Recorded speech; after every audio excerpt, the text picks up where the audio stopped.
I think we have a 100 people limit, but we're not there, so I'm not sure why she would be having an issue.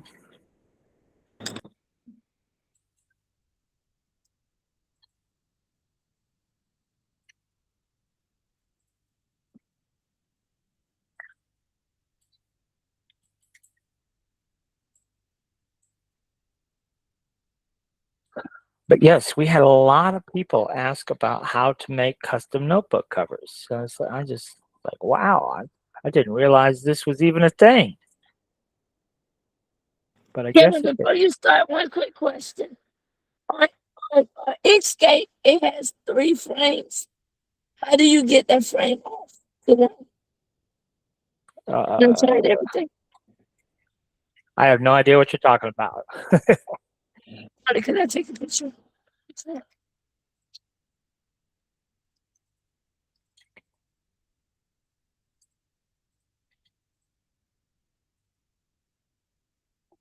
Yes, I have no idea what you're talking about. When you go into Inkscape and you do new document, it seems like it's broken into 3 separate frames. I don't know. Maybe email me a screenshot or something, and then I can. Okay, I'll send it to you. Yeah, I can probably better guide you. All right, so let's go ahead. I'm back. You got back in. Okay, good deal. That's strange. I never ever had that happen before. All right. Well, let me get my screen shared so we can get after it here. I was busy making cover designs most of the day because everybody was screaming about notebook covers. So that's what we're going to be. What? Hold on just a second here. I got to read this. What type of images can be used? Can I put an image of my child on them? Well, no, you wouldn't want to 3D print a picture of your child. Now, you can put a picture of your child on them, but it would be better done with like a sticker or something like that.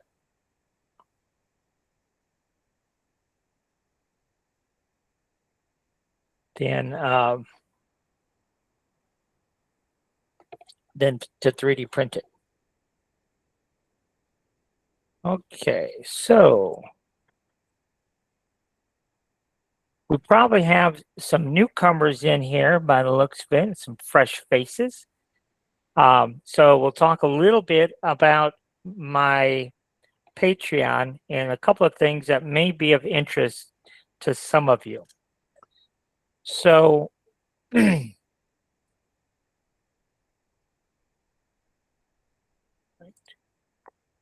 see here. I got some people I got to get let in here.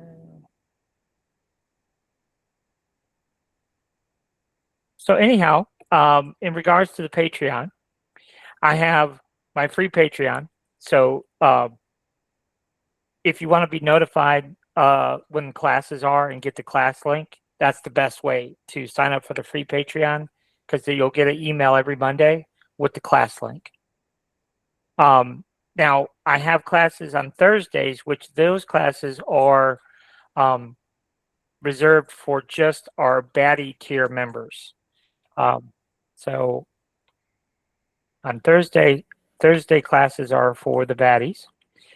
Now, Monday's class is, of course, free. So everything we're going to show you here tonight is free. However, the class files that we create in class tonight, those files will be posted to the Patreon, but you have to be a baddie member to receive those files.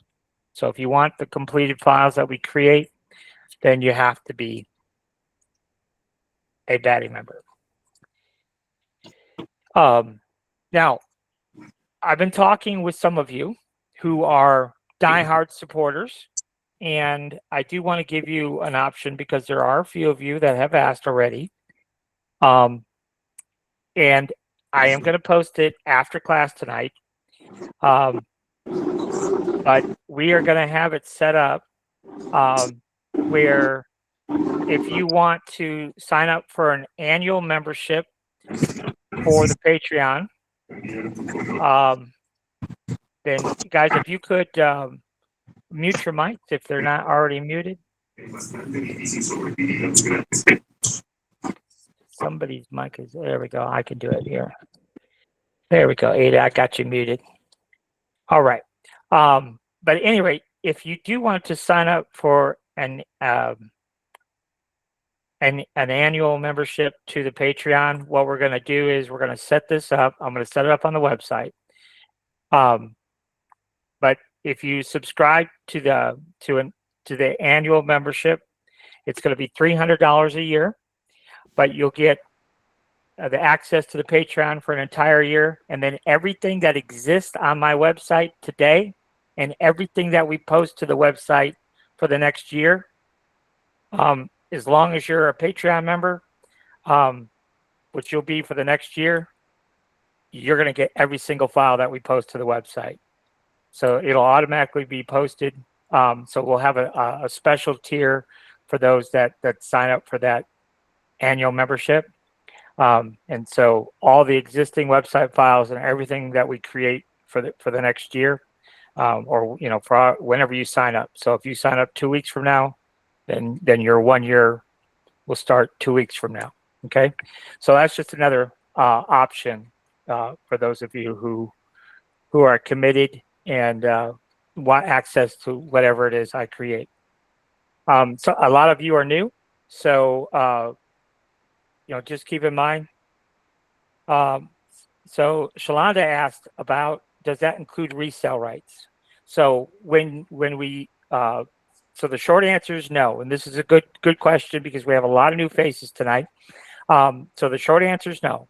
So all of the design files that we create in all of our classes, you can of course take those design files and you can remix them however you want to, and you can sell finished prints of those design files. But we ask that you don't sell design files themselves. Okay, so if you want to take these designs and modify them and print something with the modified version, yes, you're free to do that. But what we don't want is we don't want a situation where people come to my website, they see a file, then they go to your website and they see the same file, and then they're like, oh, Kevin, Monica is selling your files. No, we don't want that. So the files themselves, we ask you not to sell. And even if you modify, like if you take one of our files, you modify it and then sell it, now we don't, that's kind of a gray area. So we just ask that you don't do that.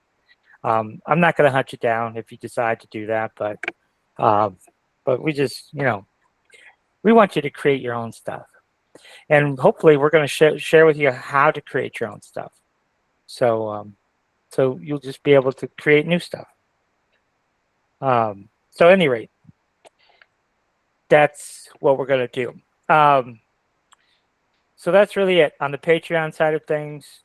One thing that we are going to do, I was talking with Bernadette about this just a few minutes ago. We are at 157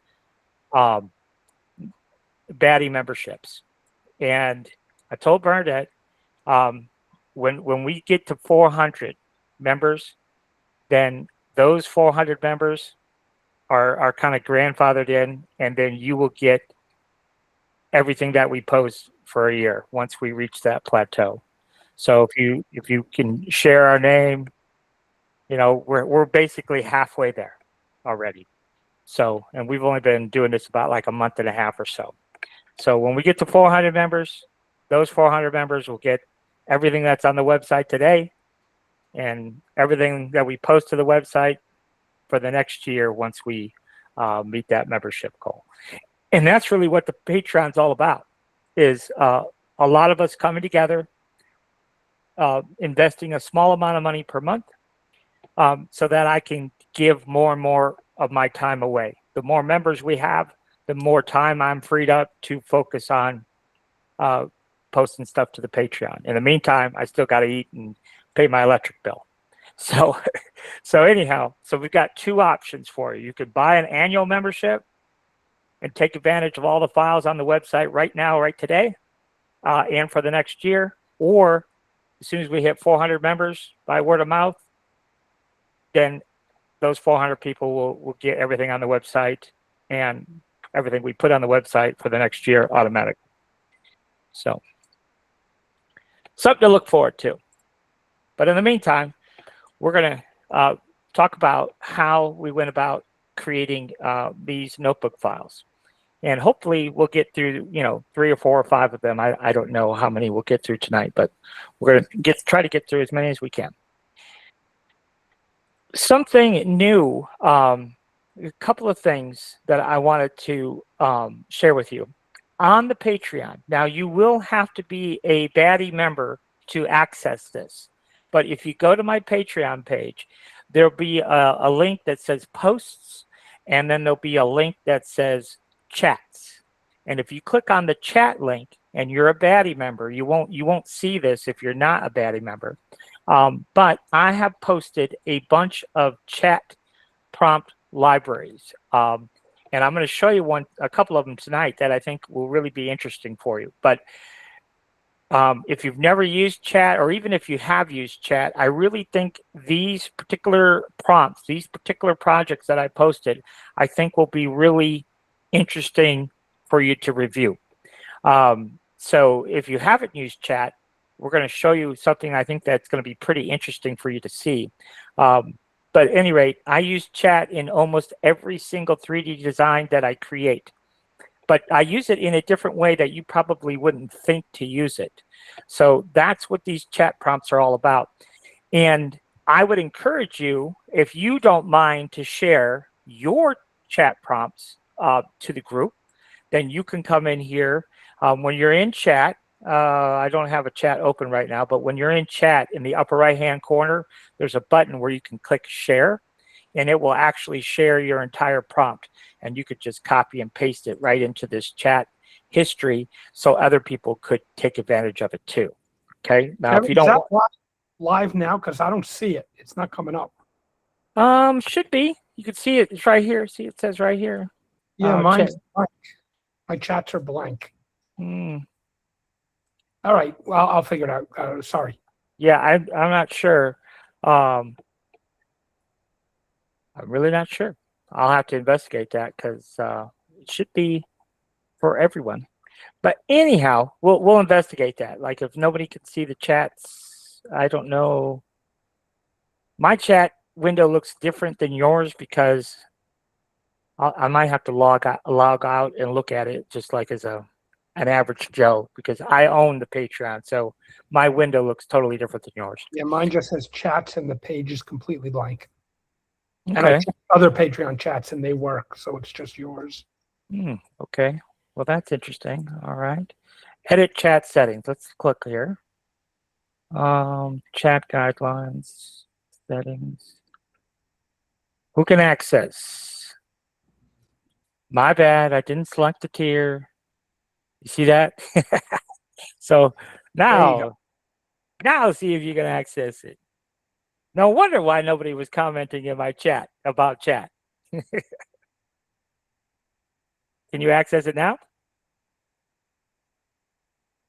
Yep, it's there now. Yay! All right. Well, I'm glad we got that worked out. I was wondering why nobody had commented yet, but anyhow, so you can look at my chat prompt history, and you should be able to add to that if you care to share your prompts with us as well. But it's really good information. Like I said, especially if you've never used chat before. One more thing. It's Uh-huh. asking me to pay, and I'm already a Patreon member. What's Yes, it at? Kevin is asking to pay. All right, let's go back here. Well, then just pay. Just do what it says. Let's look. Let's go back to, all right, let's look at edit chat settings. Now, what's going on Mine here? does that as well. All right, select here. Who can access this chat? Select here. Click paid members only on top of select tier. Yeah, paid member, Kevin. Yeah, but when it does that, see, it's because this is only for baddies. You should so it should be select tier. Like you can't select Only both. the baddies are paid, right? There is no other tier, right? As of now. Yeah, there's the $10 a month tier. Oh, okay. So that should work.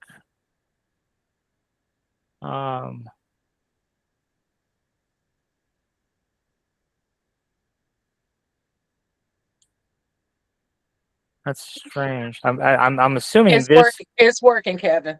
it's working now. Okay. Yeah, now it's good. Okay. All right. Well, good. We got through that then. So yes. So anyhow, I posted a bunch of them, but I'm going to be adding to this. So I wanted to go through this chat. So this is I did a custom one-on-one, and I kind of wanted to walk you through what these chats look like. So if I click on this one, it will show you exactly step by step every prompt that we went through to get to our ultimate end goal of the first notebook cover that we're going to create tonight. So this was the image that was sent to me. And then I thought, okay, we got to break this down. So I wanted chat to create my background pattern. The rectangles, I didn't need those. Those are just rectangles. And then, so I said the brown logo in the background, like the brown pattern, could you create just a seamless pattern that's roughly, I don't know, 9 by 12, something like that, or just a brown pattern in the background. So this is what chat gave me, and this is exactly what we were looking for. And then I said, yes, this looks great. Can you convert this image to black and white? And so we got a black and white version of this. Then I copied back in the original logo and essentially asked it to extract the gold logo and the Gucci text, and that's what we got. And then, of course, I asked it to convert it to black and white, and it gave us that. And so that was the entire chat history. And with all of these black and white images, we will be able to create our notebook cover from those images. And so as you go through and look at some of the other chats in that prompt library, you're going to see much of the same type of thing and how we broke down all of these various logos to create our 3D models. All right, so that's one that we're going to come back to because we're going to need that when we go to create our first notebook cover. But I wanted to show you this because if you're not aware of this, Stan, I will. It's if you just type in if you Google STL 3D warehouse, so if you Google Patreon STL 3D warehouse, then you should get a link to that. But this chat history here is interesting. So if you weren't aware that you can do this, you might experiment with it a little bit. And so this is where we really have to begin tonight. So I went to Amazon. It's kind of where I began this whole thing. So first of all, I didn't realize that these disc-bound notebooks were even a thing and have been around for an eternity. Like these are nothing new. But thank you, Teresa, for putting that in the chat. So the link to the Patreon is now in the chat. But at any rate, I didn't realize these were even a thing and been around forever. And the little discs that hold these notebooks together, you can actually buy them already made. Now, of course, you can 3D print them. If you go to MakerWorld and type in disc-bound notebook cover, there's several different variations of the discs, but you can also just buy them on Amazon too. But this is the punch to make the whole for these disc-bound notebooks. And what I thought was interesting is it gave us here, it gives us all the dimensions for all the different sized refills that we can buy here. And then also, let's see, what right down here. I thought this was kind of interesting. It gave us all the specs of dimensions and everything. It gave us all the specs of what that slot needed to be. Okay, so it kind of helped us out in what we wanted to ultimately create. So what I needed was the cover itself with all of those slots. Okay, now, of course, I know how to use Inkscape. And so I could have just gone into Inkscape and created this SVG file that we needed as our base plate. But I also wanted to just show you that if you want to and you know the details, like I said, it gave us all the dimensions we needed here. So all we had to do is go into chat and tell chat what we needed and have chat make it for us. So if you're not aware of this, now you'll be able to see the process for creating our SVG file. So we started out, it says, okay, chat, I need you to create me an image.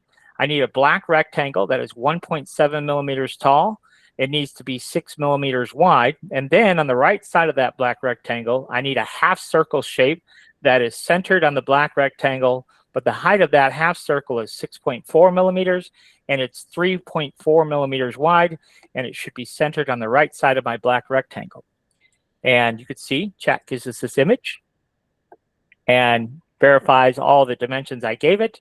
And so it created that perfectly for us.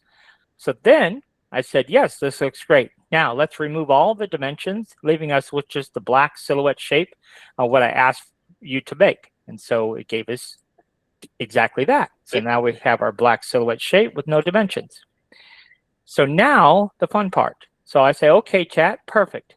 Now, what I need you to do is this. I need you to create an SVG file that is 230 millimeters tall by 150 millimeters wide. And then I need you to use this shape, this exact dimension, this exact shape to create a series of slots for the Happy Planner disc-bound notebook cover.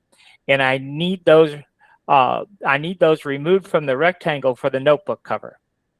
So so when I click on the SVG that it created, you can see it created the exact SVG that I needed with the exact slots that we needed, exactly spaced like we needed. It did all the work for us. So we don't have to do it in Inkscape, right? Because we knew what we were wanting. So we just fed chat those instructions and it created the SVG for us. So for those of you who are on the baddie tier, if you go to that chat prompt, you're going to see exactly what I'm saying here. And that link right there for the SVG file, you click that link, it's going to show you the SVG file. And then over here, that's where you actually download the SVG file. Okay. So then you can just download it and use that in Inkscape. Okay. And so then I also add, on top of that, I asked it to create me a series of slot shapes. Vertically, I needed 9 of the slot shapes. So here it's taking the slot and cutting it into that cover that I asked. But this SVG, it's just creating 9 mushroom slots automatically for me. Okay. So I don't know if we're going to need those necessarily, but I thought, well, what the heck? Why not have them? All right. So that's how you can also use chat in an interesting way to, if you have very specific directions for chat, then it will create SVGs for you. And so you don't have to manually create those in Inkscape. So, and you could take this as far as you want. Like, you'd be surprised what you can actually have chat make for you automatically. It's really quite interesting. So let's go ahead and start our notebook cover. All right. So let's go back up here to this Gucci one. And I am going to, because we're going to start here. So this black and white image right here, we're going to select it. And we're just going to right click and choose copy image. And then we're going to go into Inkscape here. And let's begin by importing the SVG that we had chat make for us, which is our notebook cover. So we're going to hit Control-I. go to our desktop here, and it is called Happy right here.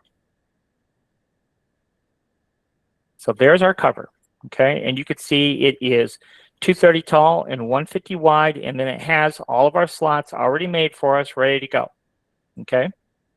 And then we are going to go ahead and right-click and paste in our texture here. So there's our texture.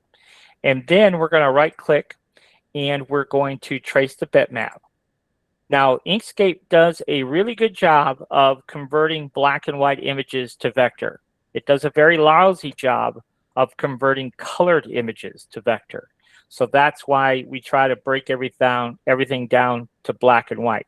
And you're going to see in our next notebook cover where we're going to do something a little bit more intricate. And I think it'll be interesting for you to see how we take that more intricate design and break it down to black and white, but ultimately wind up with a really nice colored cover. So we'll at least get through those two tonight for sure. But all we have to do once we get our black and white conversion here is simply hit apply. And now we have our vector version of this. So let's go ahead and let's give it a different color here just so we could see it, okay? So now we can scale this however we want to. You can have as many logos, going across your design as you wish. So you can kind of set that up however you like. Asked about, okay, so Tiffany, you asked, how do you pull the notebook in again, please? So we're talking about the black piece, Tiffany, is that what we're talking about? So that, again, that, the black shape here, we created that in chat, okay? So again, this will be part of your class files, but now you guys can access the chat prompt library on the Patreon also. And so you can go to this particular prompt and you can download this SVG right now while we're talking. But at any rate, to bring it into Inkscape, what we're going to do is hit Control-I, which allows us to import. And then I have that on my desktop. It's called the Happy Planner. And we go ahead and so then that's how we get it into Inkscape here. Okay. So there you go. So now that's an Inkscape. So now I'm just going to go ahead and just kind of manipulate this the way I want it. So what I would like to do is I'd like this logo right on the top edge.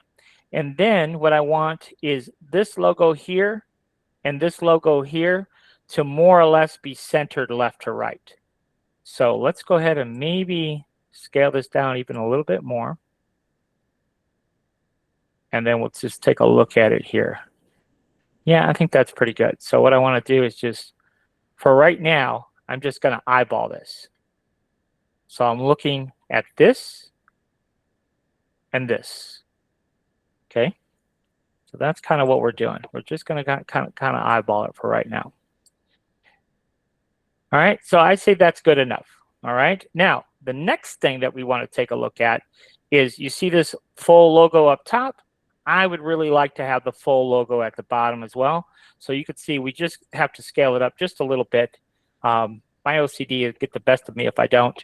So I'm just going to scale it up so that is touching more or less the bottom edge. Doesn't have to be perfect, but it just more or less.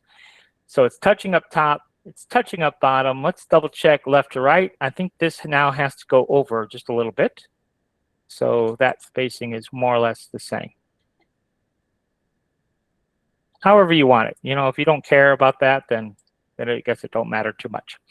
Okay, so that's where we're at so far. So now what we're going to do is we're going to take our black shape and we're going to duplicate it. So we're going to right click and duplicate. And what we're going to do is we're going to use our black shape as a cutter. So the texture that we just added, we're going to cut away anything that is outside this black rectangle. And the way we're going to do this is we have our black rectangle. We're going to shift click and come in here and shift click this blue shape that we want to trim. And we're going to come up here to path and choose division. That's what division does. It cuts the path below into pieces. So we're going to go ahead and choose division. Now, this is going to take a minute because there's a lot of bits and pieces to this, okay? But once it's done that, let me turn off the visibility of this black rectangle for a moment. So we'll just turn that off.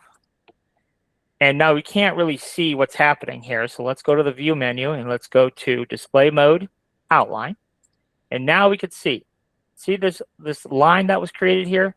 We can just go ahead and delete everything on that side of the line, but we're going to do it all the way down the line here. So let's just make a big selection and hit delete.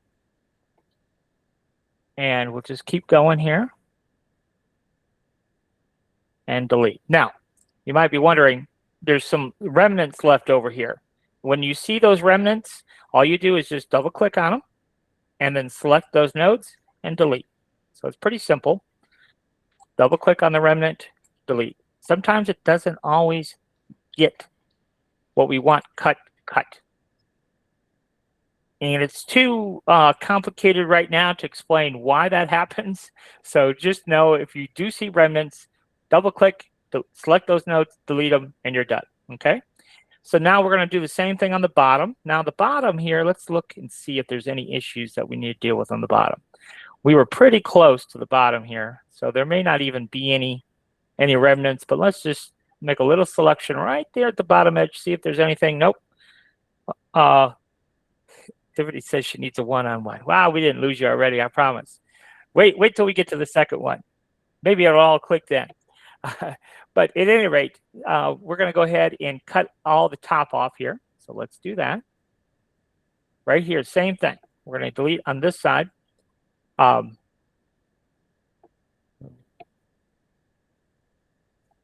right, and then so we do have some remnants. So let's go ahead and get rid of the remnants. So just double click, click, click. Now we're in our node tool, so we don't actually even have to double click.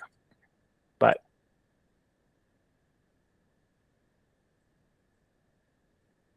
we'll go through and click delete these real quick. I promise this is the hardest part right here. The rest of it is gravy. Super easy. But getting this first little texture, and I think we're going to do an LV1 too.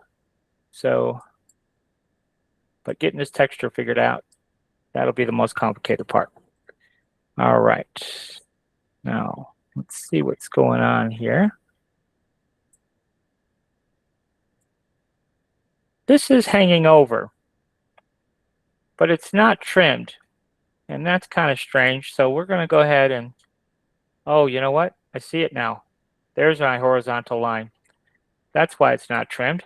Okay, I knew something was off there, but no worries. There's where the bottom part is. See that little line there?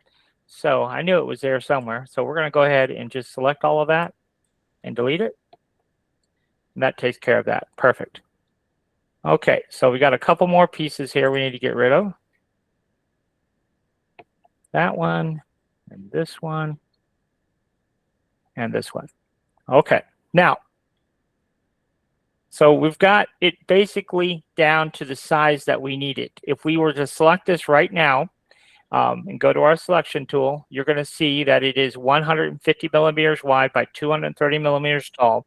And that is the exact size that we were looking for when we started, okay? But over here, you see this line right here and this little line right here? These lines were created by the slots, okay? So if you look here, there's one here. So those little mushroom slots, that's where those lines are coming from. So we just go down, each one of them, there's 9 of them, and we just delete that part of it. And you'll see when we put this texture on top, you'll see that those holes fit inside perfectly. So we delete that one, and this one, and this piece, not that one, this one, and this one, and that one, and this one, and that little piece right there. Let's see, that little piece right there. Okay, that is all of them. Now this is just a little sliver, so let's go ahead and get rid of that too. Okay, so that's it. Now that pattern will go perfectly on top.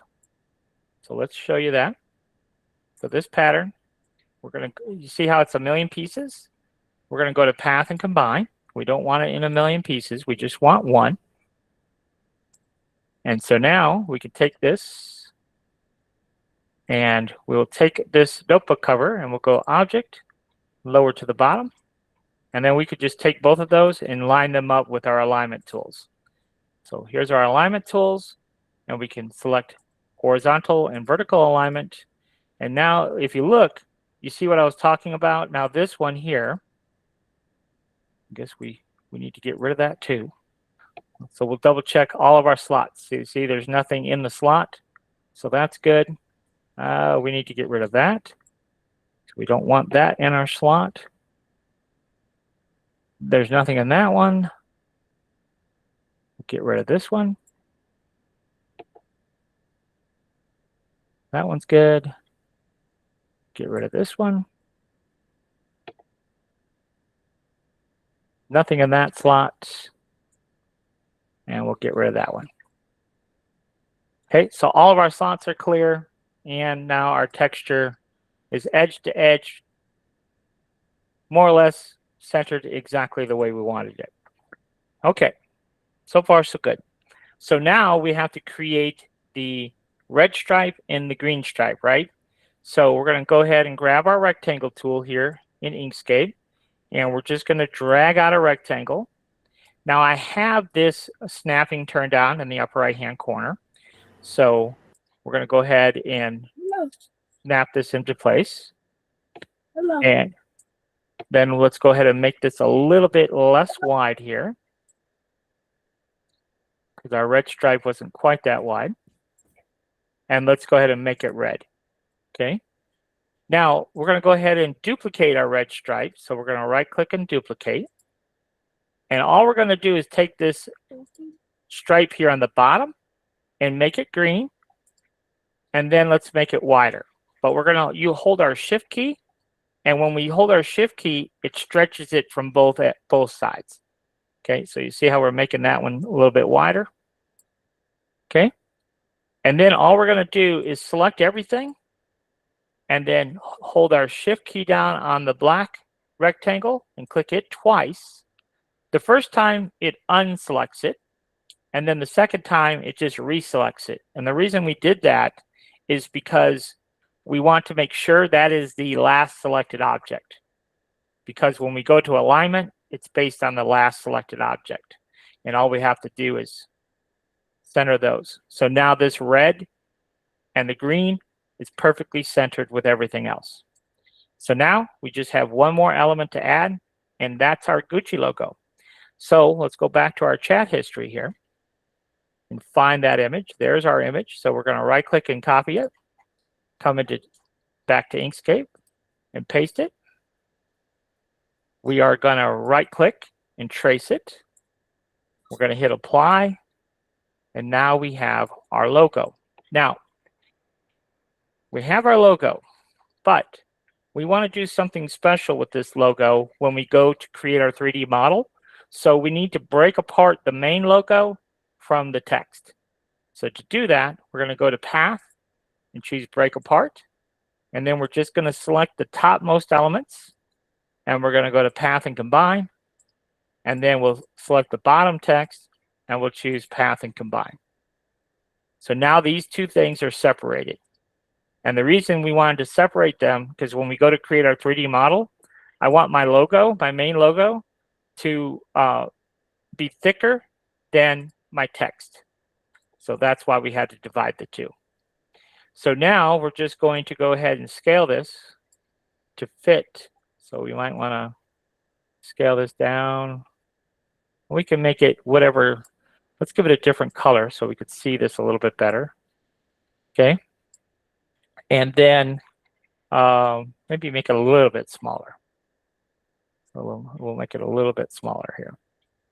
So that piece, and shift click this piece and just shrink it down a little bit. I'm going to run with it just like it is. So now we want to make sure we center this. So we're going to hit Shift key and grab our black notebook cover, and we're going to go back to horizontal selection. So now that is perfectly centered left to right. And folks, that is the end of our artwork saga. So we'll do GG class cover. Now, we've created this SVG. Now, I wish you guys would listen to me, but most of the time you don't listen to me. We do not want to take the time to learn Inkscape when we're first starting out. We do not want to take the time to learn Inkscape. Now, I know that does not seem logical probably, but here's the thing. We have to know Bamboo because we're going to be using Bamboo Studio now to create our 3D model. So if we're not able to go into Bamboo and create our 3D model, then we have no purpose for Inkscape, right? Because we could sit and create all the SVGs we want. But if we can't take those SVGs and make them into our 3D model, then what good are those SVGs, right? So what I'm encouraging you to do is to take this SVG, the GG class cover, take that SVG and go into Bamboo and create the 3D model the way that we're about to create the 3D model. And if you have success there, then you can spend time in learning Inkscape. But until you understand how to do the SVG to 3D model portion in Bamboo, then Inkscape is not going to be of any use to you. All right. So yeah. So that's what we're going to do next. So let's go into Bamboo here. And we're going to go ahead and start a brand new project.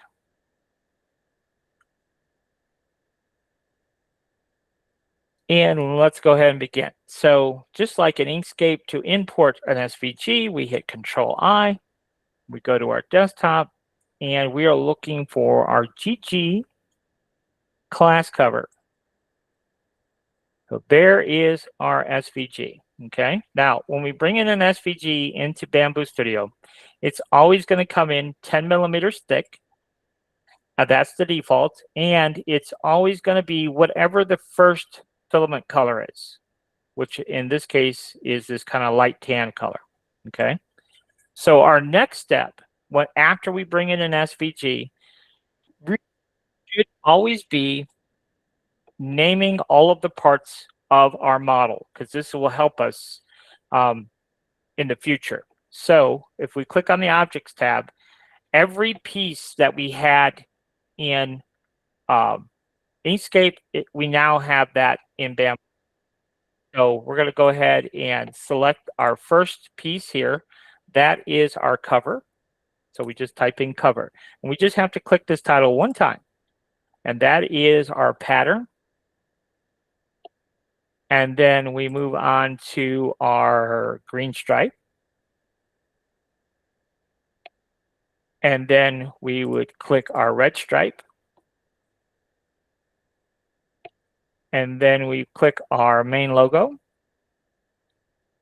And then finally, this is our text.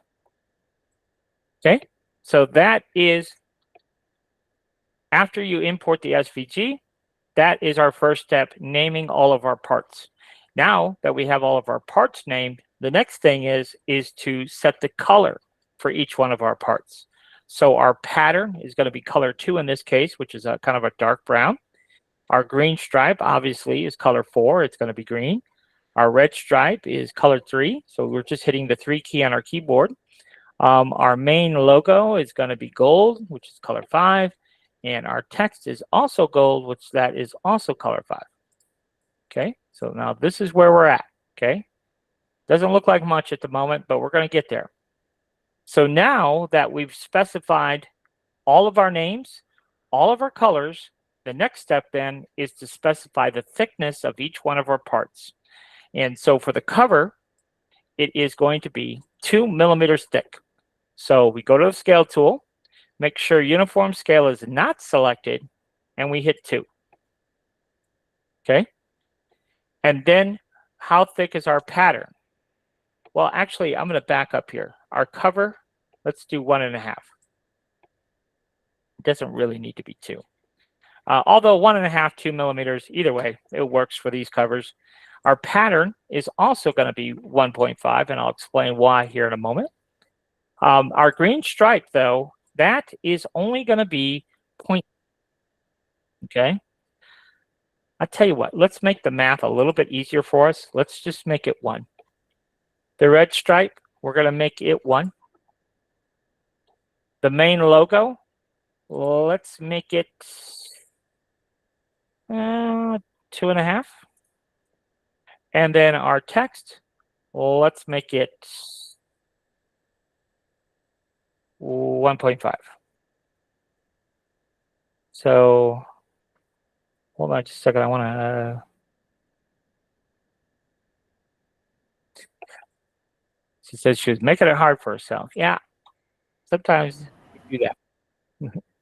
Okay, so now this is the part that's always the most challenging part, right? Because especially when you're brand new, because we don't really understand X, Y, and Z values and all of that stuff. So this is the part that sometimes is challenging for most folks. But once you get it and you've created a few models, it really kind of comes to you naturally. So we just have to begin the process here of actually putting these parts in the order that they need to. So our cover is 1.5 millimeters thick. So if we want that to print on our build plate, the Z value has to be half of that. Okay, so anything that we want on our build plate has to be half. Half of 1.5 is, of course, 0.75. So we go to the move tool for this. And here's your Z. So you could see it's at 1.25. So if we look at this, let's see if we can get a good look at this. Hopefully you can see this.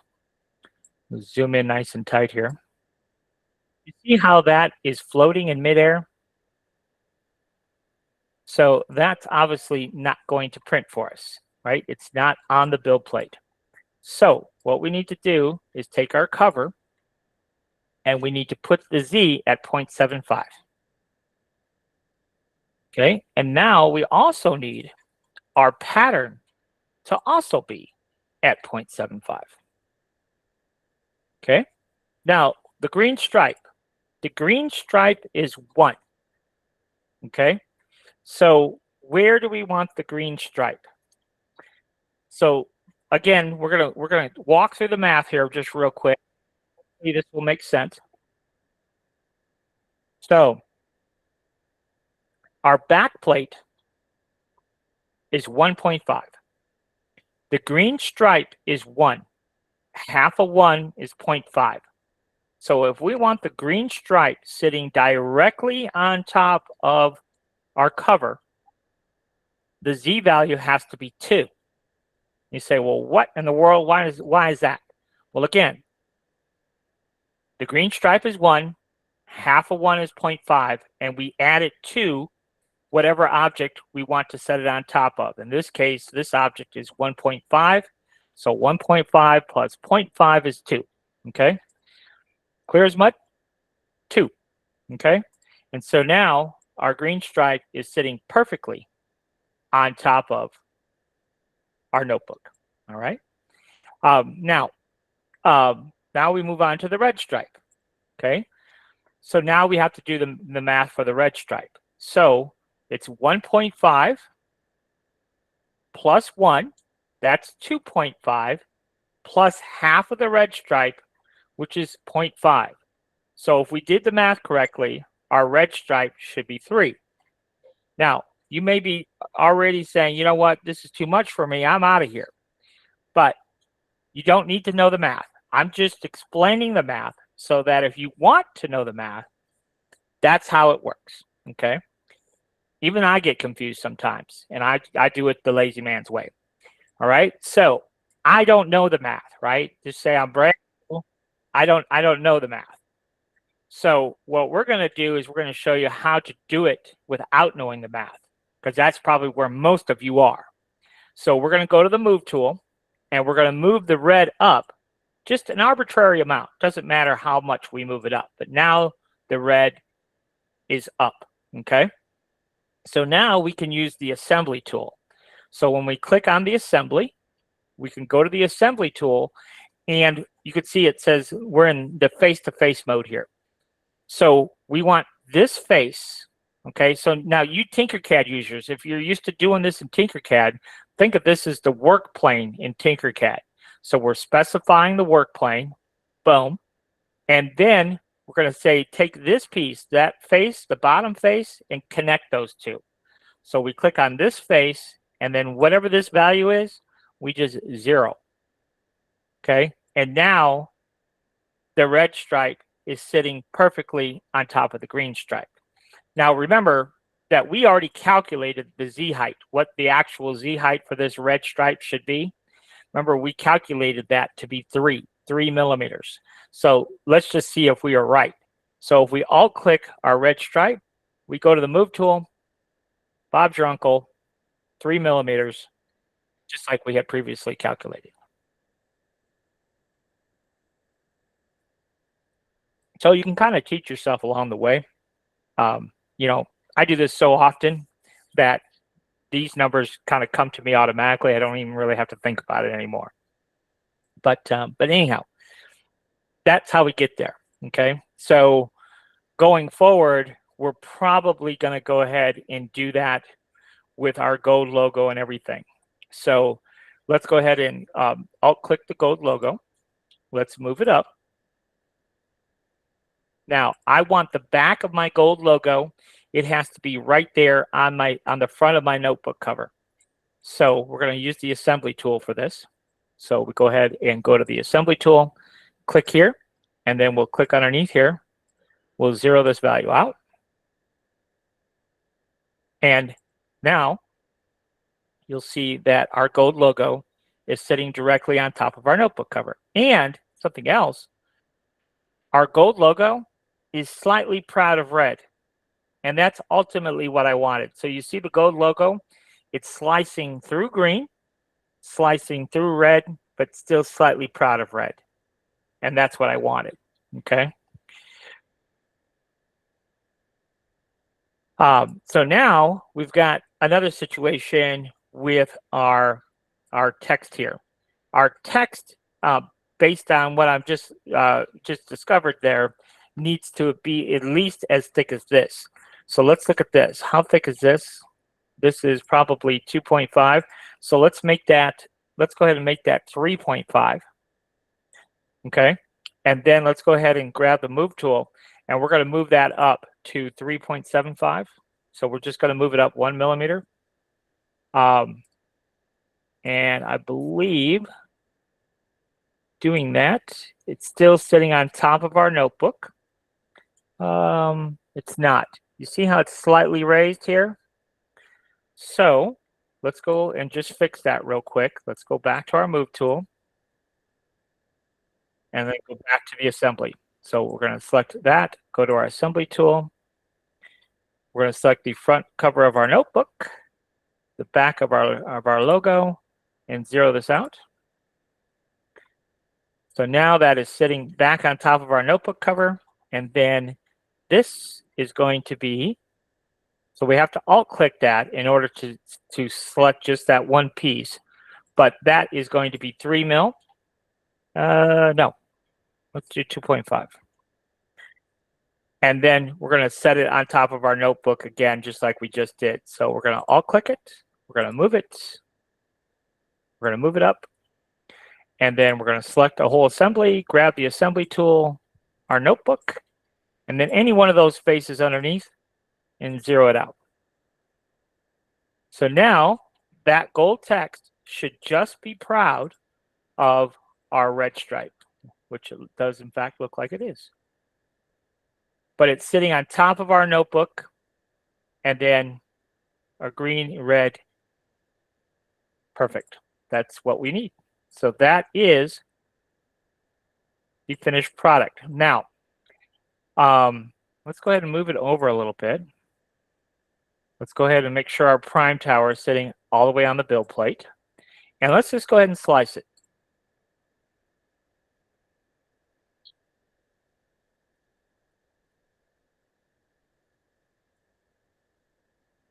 So we want to see how long it takes to print.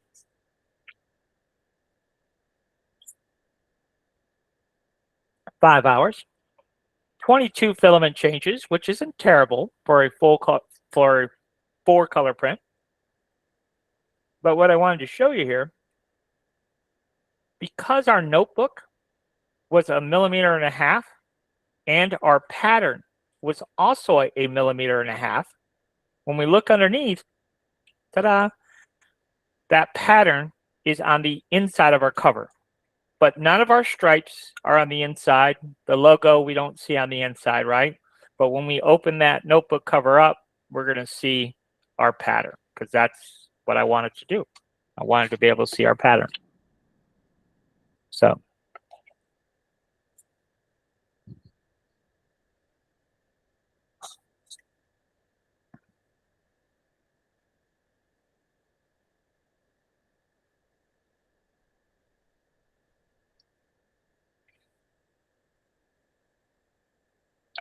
okay, so example number 1 complete. Now, are there any questions about anything that we covered so far on this one?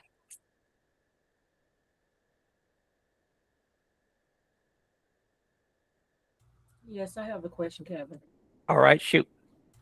Okay, to get the print on both sides, is that just the lifting of it, or is it just the way it came in for the measure of moving it? I'm sorry, could you ask that again? For the prints on both sides, Uh-huh. how are we doing that? Is that just the lifting it up off of the print, or is that embedded in it? It's so, yes. So yeah. So let me go back and explain this a little bit. So let's grab our pattern and let's just slide it out a little bit. So let's see if I can do it this way so you could see it maybe a little bit better. I'm going to start scooting our pattern back in here. Let me just scoot it in here. So if we just look at it a bit more closely here, you could see that the pattern is 1.5 millimeter and the notebook cover is also 1.5 millimeter, right? So those two are clashing with one another, right? So what happens is when two colors clash like that and we go to slice, the slicer will kind of eliminate one color or the other. And so then on the bottom side, because they're both the same thickness, that's why we see the brown on the bottom. Okay. Now, if we wanted this pattern on top, but we didn't want it on bottom for some reason, maybe when we open up the cover, maybe we want to put like some other text in there and like personalize it, you know, for whoever we're giving the notebook to or something. So we thought the pattern might clash with our customization.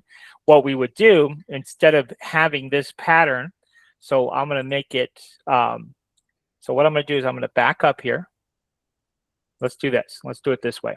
Let's go ahead and create a new build plate, and we're going to select this and copy and paste it. Okay, so if I don't want the pattern to show on the inside, then what we would do is select this one, and this pattern would then become only, instead of 1.5 millimeters, we'll just do it maybe half that.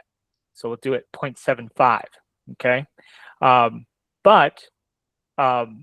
now that's 0.75, but now you can't see the pattern at all. So what we would do is go ahead and, so what we'll do is we'll go ahead and take our pattern and we'll just do just like we did before, where we're gonna move it up whatever arbitrary amount we want. So now we're gonna move it up, and then we're gonna go back to our assembly tool. So we'll select our cover, and then remember any one of these faces on the back side and zero it out. Okay, so we'll just take this and zero this value out. Now, the problem that we have is now our pattern is sitting directly on top of our cover because that's what we just asked it to do. But we don't want that. We want this pattern flush with the top of our cover. So I'll click the pattern again, go to the move tool, and whatever this value is, so in this case it's 1.87, we would subtract, so let's bring up in our calculator, the thickness of our pattern. So which in this case, the thickness of our pattern is 0.75. So we did 1.87 minus 0.75. So it's 1.12. So this value becomes 1.12. And now that is sitting flush.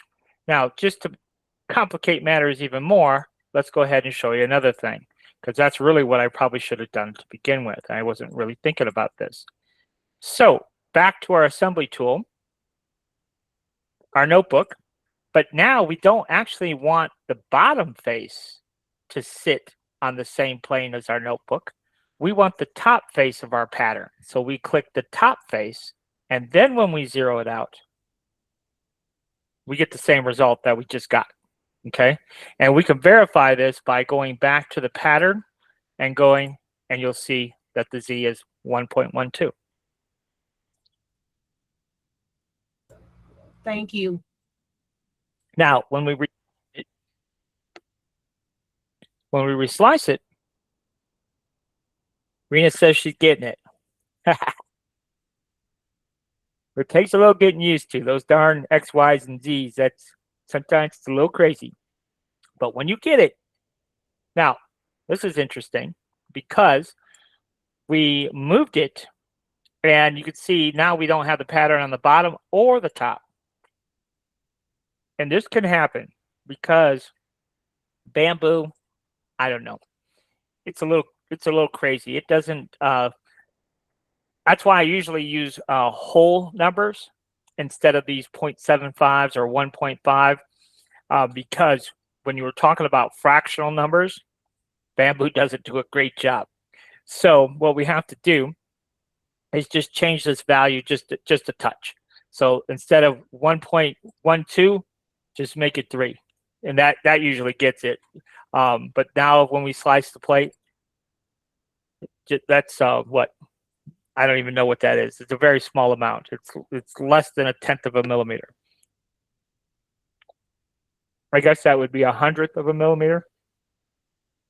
But anyhow, this will print flush to the front of our cover now. But you can see, so you see it on the top of our cover, but it's plain on the back side of our cover.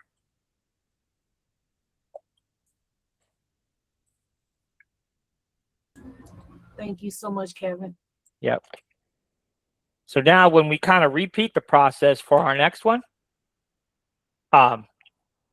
it'll probably click even more because we're going to basically do the exact same steps, but with a totally different logo, totally different design. So this one will be done for you. You don't have to remake this one. So let's go ahead and hit File, and we're going to save this project back to our desktop, and we'll call it, yes. So this one will be completed. So if you are a Batty member, when you get your class files, this one's ready to go to the printer, okay? So you got 2 options, clear cover, logo cover. That one's ready for the printer. We'll move it, make sure we move our prime tower there, and I'll resave it. All righty. So now we're back to a clean slate. We can start all over again. So let's go over here and let's go back into Inkscape, and we'll start a new slate there too. So remember, you're going to have that SVG file, and then you can go into Bamboo with it to see if you can create your 3D model.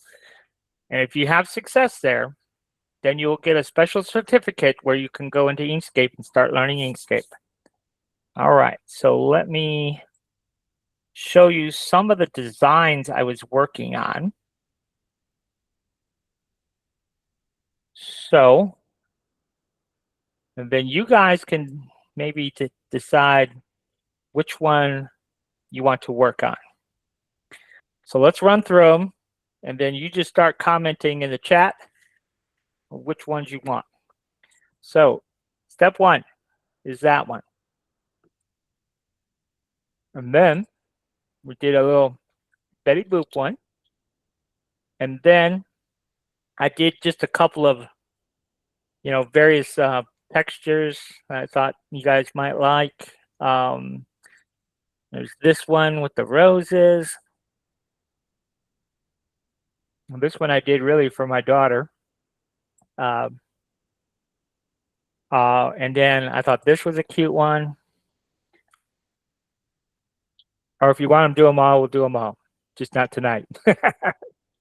So there's a Hello Kitty one that I did. And then we did that one. And then I did a couple more. I did this one. I got my little 7-year-old. I thought that'd be cute for her. And then this one.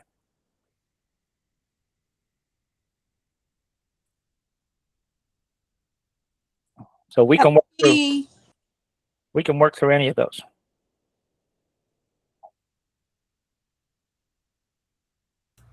Too cute. You want them all? Yes, of course. Do we have a favorite? Hello Kitty. I see everybody saying Hello Kitty. Oh, you do see everybody see? So it's not Hello Kitty? You gotta look at your comments. Yeah, I do, don't I? So we got that one, and that one. With the glasses. This one? The Louis. Yeah. No, the Louis V one. All right, we'll tell you what we'll do. We'll do the one with the glasses, and if we got time, what time is it? Then we'll do the LV one, okay? Now, I will tell you this, and I don't guess I have a picture of it, but Thursday, so this Thursday, when we have the special baddie class, we're going to be going over the tufted quilted covers because we won't have time to do that tonight. But some of you want to do like that quilted tufted cover look, like a purse or something. You know what I'm talking about? So we're going to be showing you how to do that in a very, very, very unexpected way Thursday night. So now we're not going to spend the whole night on notebook covers again, but I did want to show you how to do the little tufted quilted covers. But anyhow, so let's go ahead and go back to get rid of all these.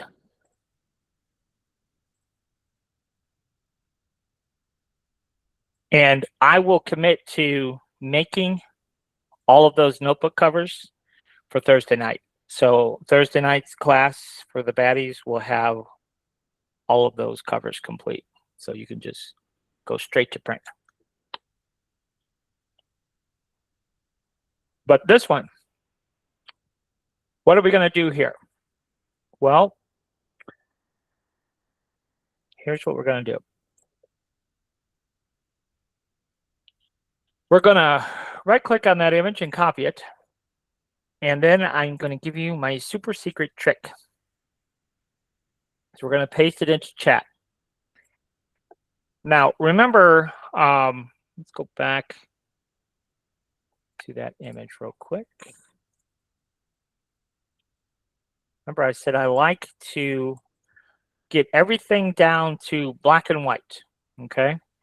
So that's basically what we're going to ask chat to do, is get rid of all of the color of this image. I guess we could really do it a couple of ways, but I want to show you the unexpected, because I think this will be interesting for you. So we're going to do the unexpected. It just kind of gets you thinking a little bit. So we're going to ask chat to remove all of the pink from our image. And that is just going to leave us purely black and white, right? So let's do that. Okay, chat, I need your help. We need to get rid of all of the pink in this image. So I want to turn all of the pink to white, please, leaving us just a black and white image on a solid white background. That's it. And hopefully chat will go through and do that for us.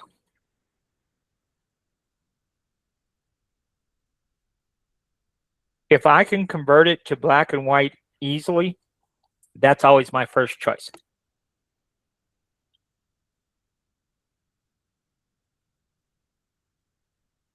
In this image, we can convert to black and white easy enough.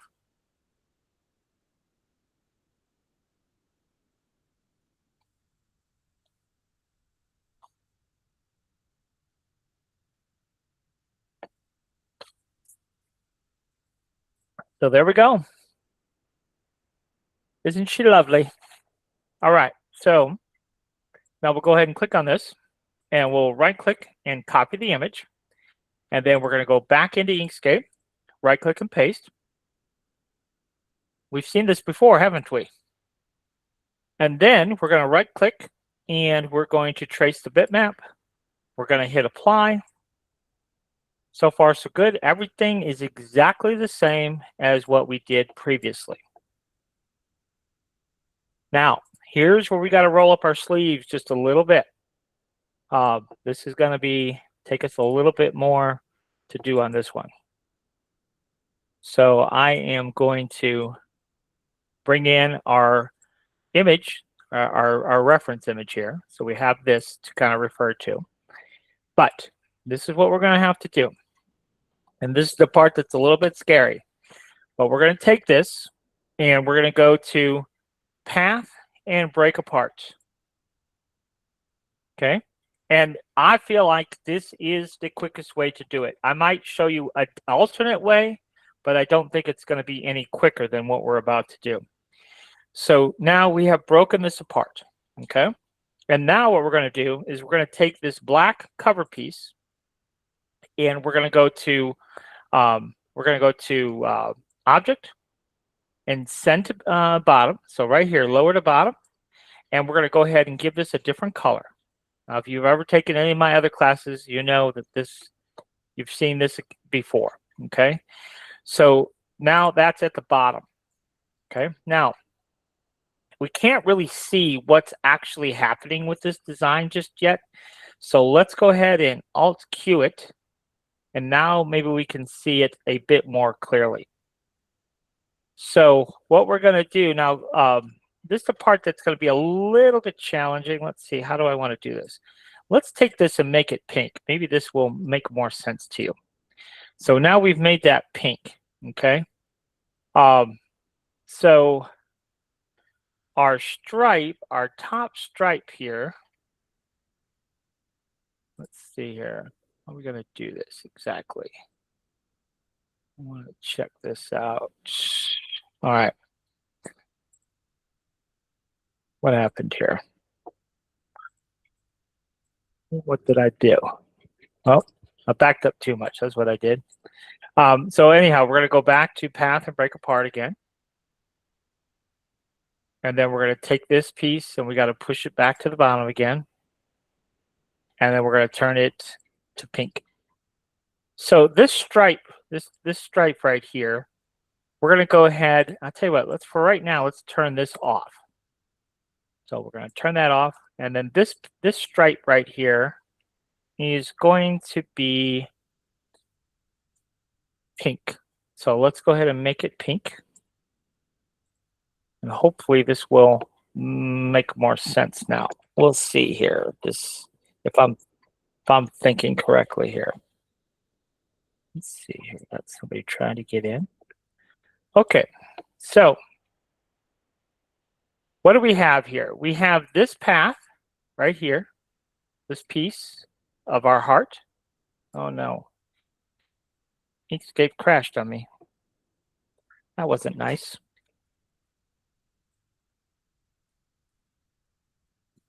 It happens rarely.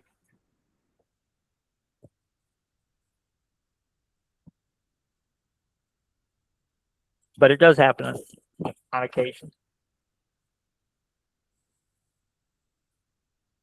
But no worries, not a big deal. We can go back to here and grab our image.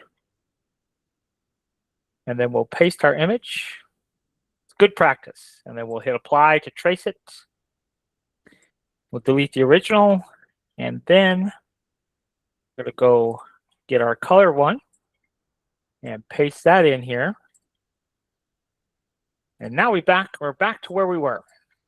So now we can go ahead and break this back apart. Take our black shape, make it pink. We'll go to Object, lower it to the bottom, and then we'll turn off that visibility, and we'll make this one pink. So that's where we were. Now, hopefully it won't do that to us again, because then it'll make me mad.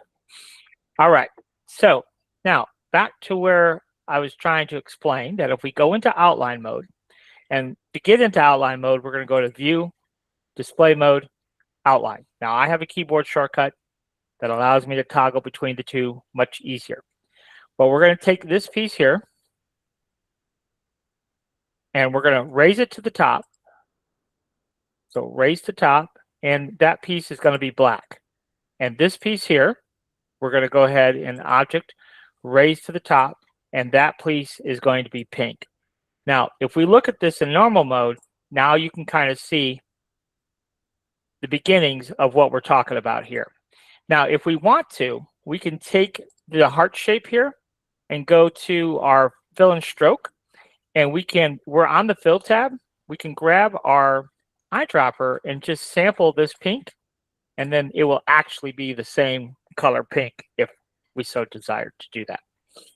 All right, now this little star shape here. So we have this piece and this piece.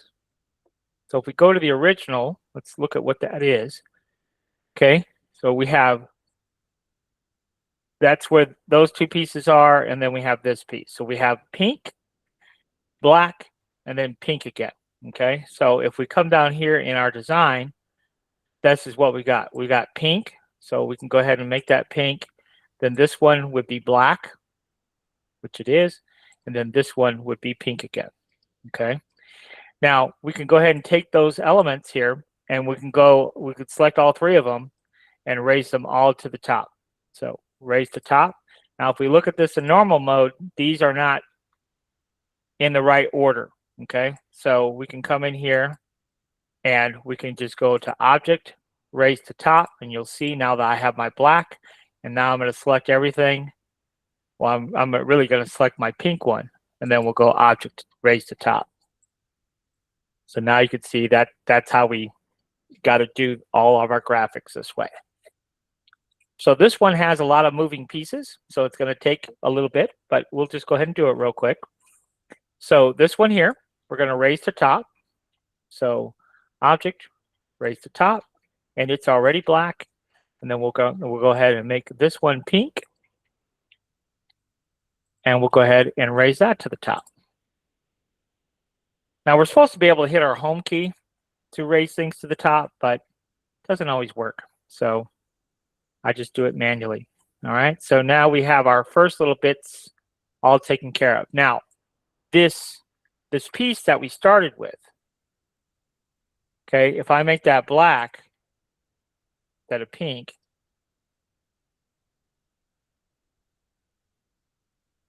now you can kind of see how this is going to work, right? So this piece here, if we want to sample that same pink color, and we could do it for these pieces too, right? Sample the same. Now you can kind of see how we're gonna make all this match up. Now this piece here, we'll go ahead and we're gonna make it pink too, just like so. So now this part of the design is the same as, I guess this one, they had white. So this heart was filled with white instead of pink. But But that's how we kind of have to bring all this back together again. So it seems complicated, but it won't be too bad when we go through it. I'm used to it, so it's pretty straightforward for me. So let's go ahead and go through it real quick here. In fact, what I'm going to do here, which I think will make life a little bit easier, is I'm going to take this black and let's go ahead and just turn it off. And let's take this pink and turn that off too. See, I think this simplifies it a little bit for us. I hope it does anyhow. So that's my intent, is to simplify it. So you'll see that this heart is path 108 and this one is path 107. Okay, so we're going to go ahead and raise those to the top, but then I have to take my inner heart and raise that to the top too. Okay, and that's kind of what I would probably do with everything. So we'll take these, we'll go object, raise to the top, and then the inner one here, we'll raise that to the top. All right, and then we'll do the same thing over here.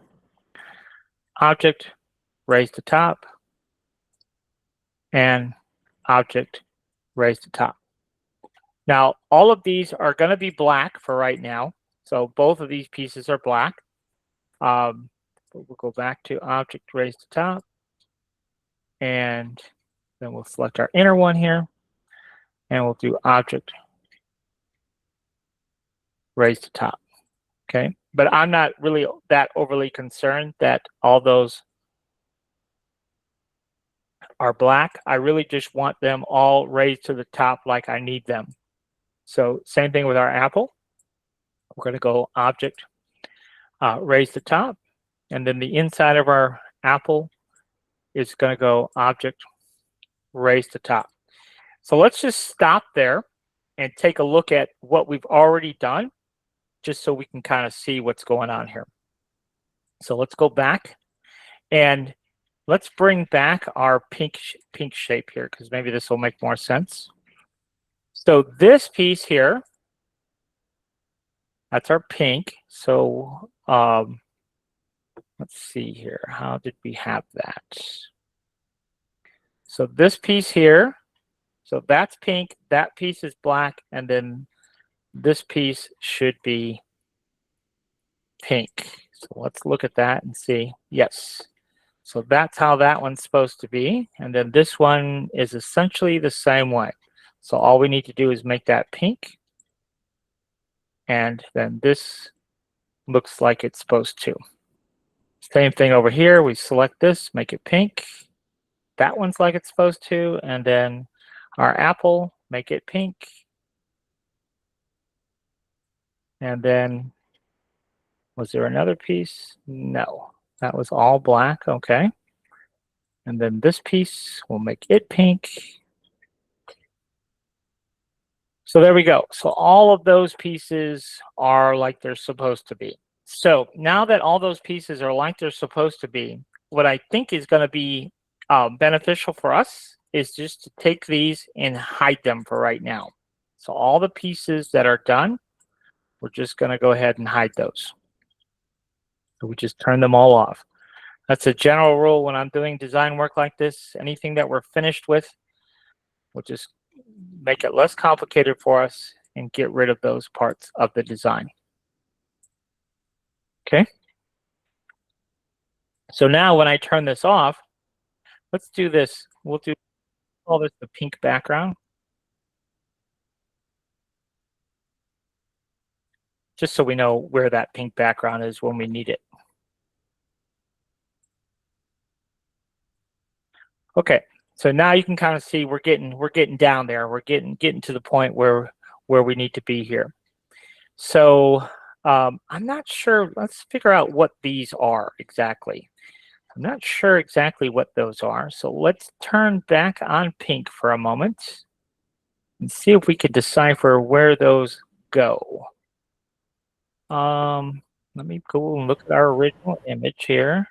So those pieces right here, So that piece, shift click that piece. Is that all there was? Those pieces, we're going to go raise to the top. They are supposed to be black. They are supposed to be like that, but there should be, let's see here.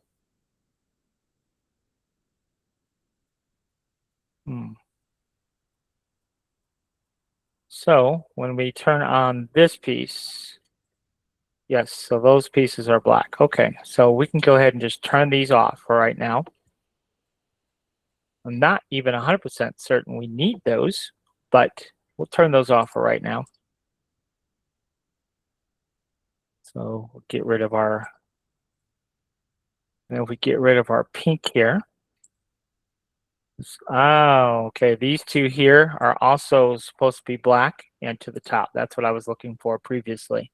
So object, raise to top, and then we'll turn those off. We don't need those right now.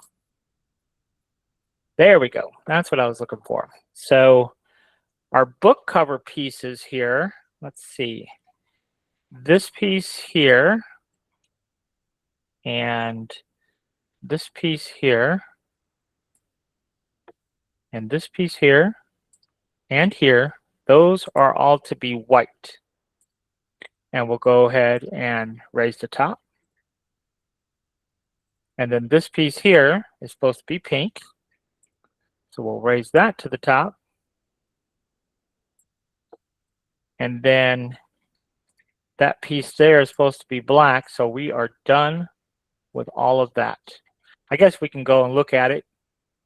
See, that's what it's supposed to look like. But we can turn those off for right now. So we're done with that. Now our cup here, this becomes pink. And we'll raise it to the top.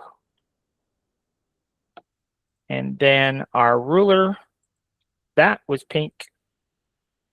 So we'll go raise to the top and make it pink. And then,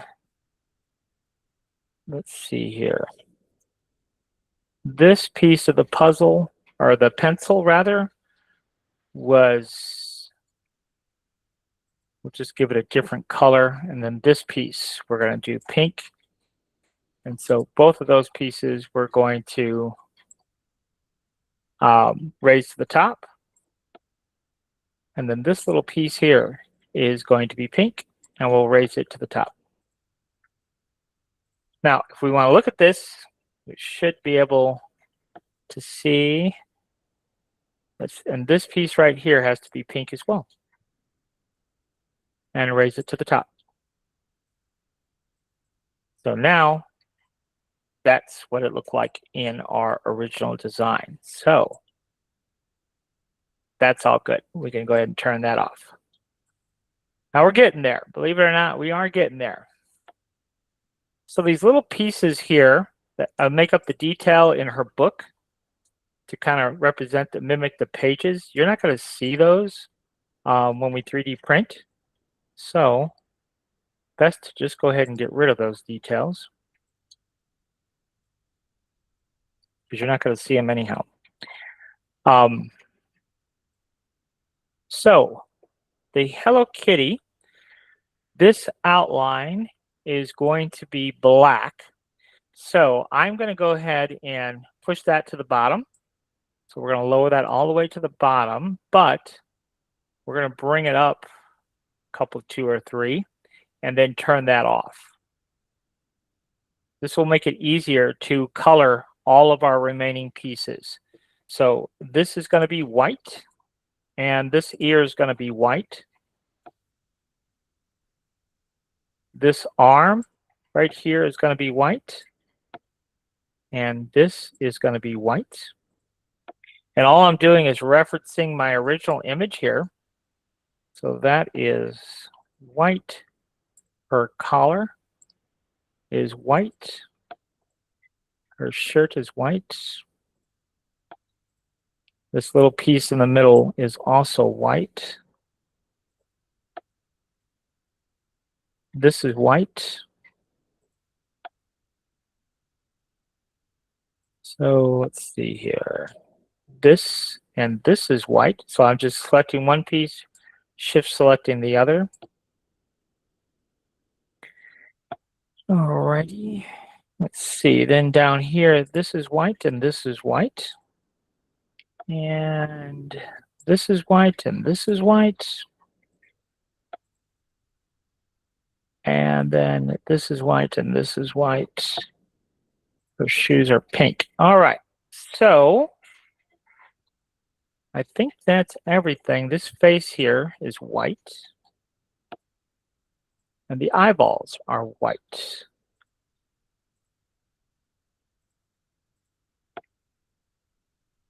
All right. So let's go ahead and take, there's a little nose right there.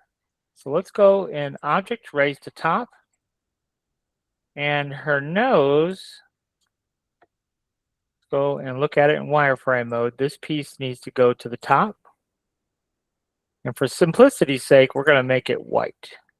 In the original image, it wasn't white, but we're going to make it white. And what we're going to do here is we're going to take this ring. Let's do this.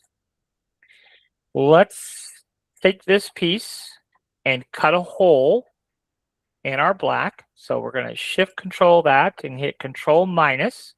And now you see we have a hole cut in our black. And then we're going to take our black and shift control. We're going to actually just hit shift on the white, control minus, and that black hole, we're going to cut through the white. So when we add in our black, you'll see that. The black behind it, you'll see the black behind the glasses as well. Now these eyes, we're going to do the same thing, I think. So we're going to shift click this piece and hit control minus.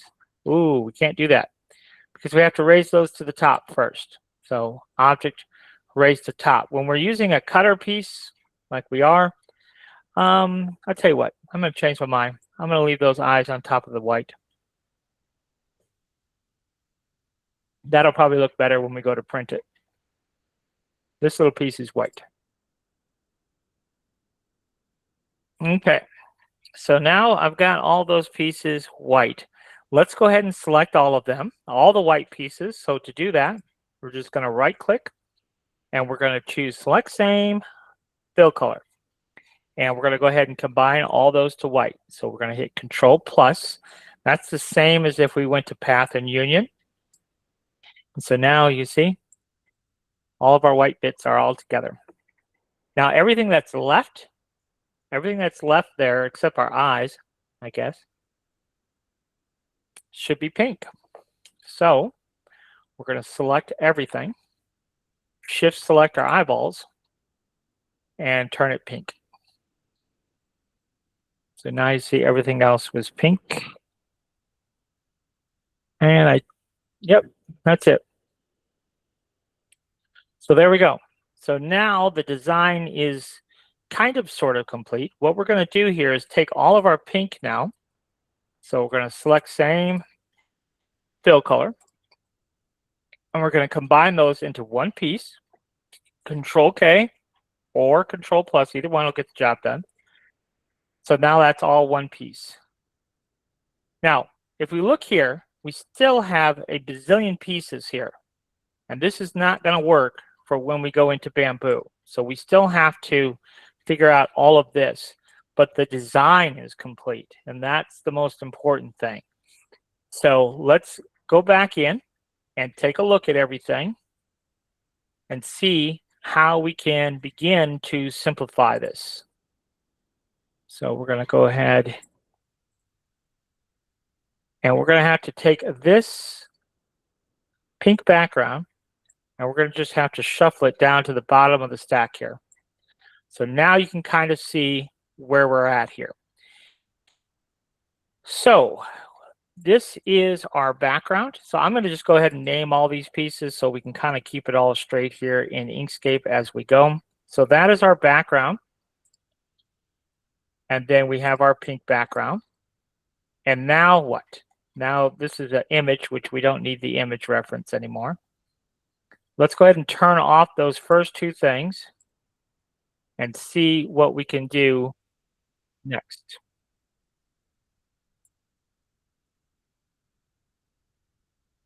So what we have to do is we have to kind of bring all these pieces together where they make a little bit more sense here. So all of these pink pieces, so this one, let's see here. This one, what do we got? Where's our big pink? Okay, so we'll call this main pink for right now. And let's just turn that off for the time being. So what do we got? We've got all of these light pink. Let me just look at this real quick. Yes, let's select all of those pieces. So we're going to select same fill color and Control K. And we're going to go ahead and turn those off now. And then let's select all of our white. So we're going to add these pieces of white. So shift click, shift click, shift click, shift click, Control K. And now we could turn off all of our white. And then this piece here is kind of a special color piece. So we'll just turn that off. We'll probably wind up making that either pink or white one.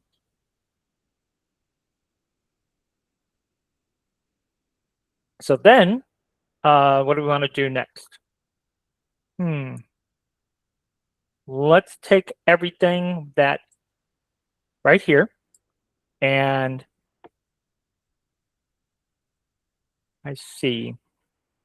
Okay, we want everything but her eyes. So shift click her eyes. But everything else I think we can take. So let's go ahead and Control K, all of that, and turn that all off. Then we'll Control K her eyes, and turn that off. And then that leaves us all of this. So we're going to simplify this. So we're going to take this black here and combine it with this black. And we'll turn it off. And then we'll take these two pinks, Control K those, and just bring it up a little bit. One more, and turn that off. And we got this star, and this one, and this one. Okay. Now this is much more manageable for when we go into Bamboo. Much more manageable. But let's just double check and see if there is anything else that we can simplify a little bit here. So if we take away this black background here, let me see if there's anything else. Yes. So what we can do here is we can take some of these pieces of our black here. Let's go ahead and break it apart. So we're going to go to Path, and we're going to break apart. And the reason we're going to do this is because this piece and this piece here, and this piece and this piece we can get rid of. Let's Control K, and then we can shift click our pink, Control minus. And so now we've cut holes. So now when we turn our black back on, the look is the same, but now we've cut holes there. So that's what I wanted there. So now we can turn that back off. And so now we've kind of minimized that a little bit. Now we did create all of these extra parts, but let's see here. What else can we do? I'm just seeing if there's anything else we can kind of simplify. So let's turn those off, and we'll turn that off, and we'll turn those off. Okay. So let's go ahead and turn all of that off. All right, so now we're going to reselect all of our black bits. So select same fill color, Control K. All right. So that's as good as it gets, folks, I'm afraid. So now we just have to make it all make sense. Now, our main pink here, what's going on here? Move that up one. And then we also need our white. to be to the top. No, the white needs to be on top. There we go. And then our eyes. We need our eyes to be on top.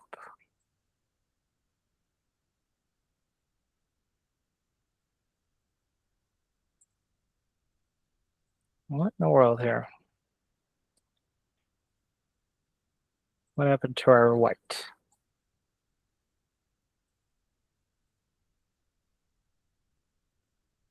And then our eyes.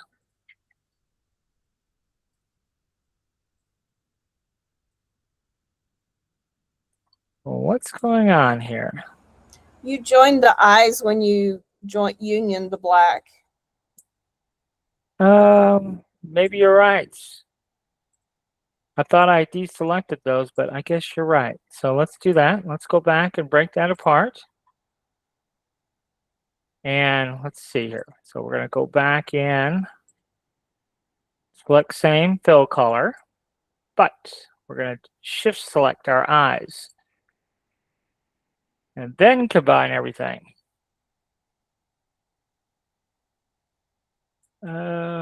Now we really got issues because I forgot my cover was on.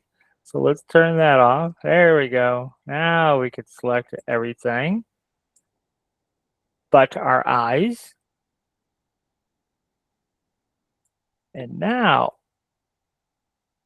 we should have what we need. Okay, so now let's take our white here and bring that to the top. And then we're going to need our pink up top also, which is right there. And then finally, we're going to need our eyeballs. Those have to be up top. Now we got what we're looking for. Okay, so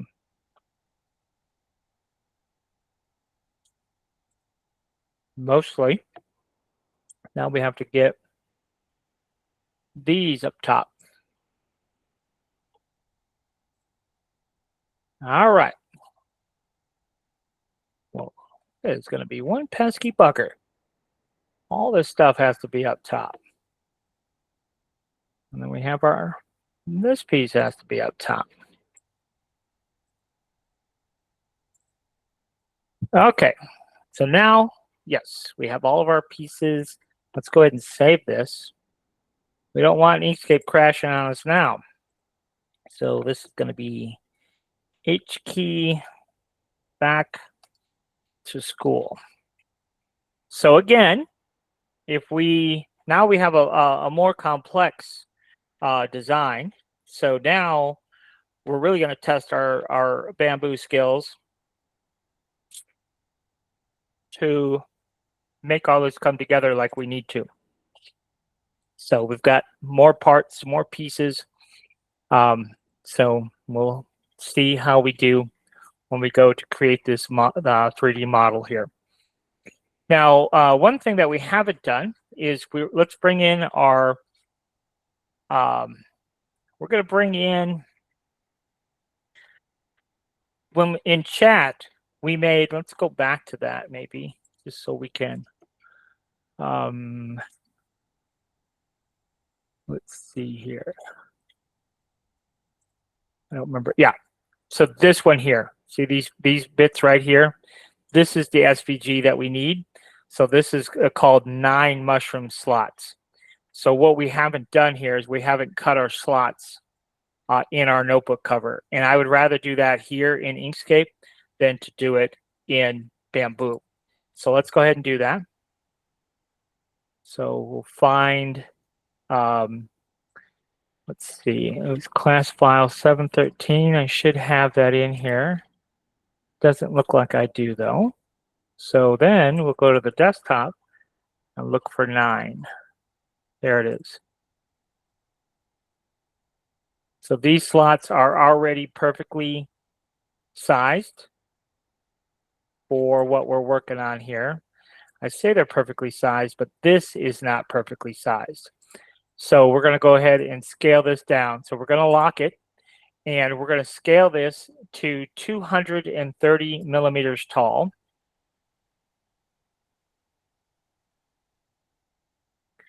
And by locking it, when I change the height, it will automatically change the width. And so now these will fit. So we're going to just move these so they snap to the left edge here. And then we'll take this and shift click our black and go to our alignment tools. And we'll click on this button right here, which is our vertical alignment. And so now those slots are perfectly aligned top to bottom.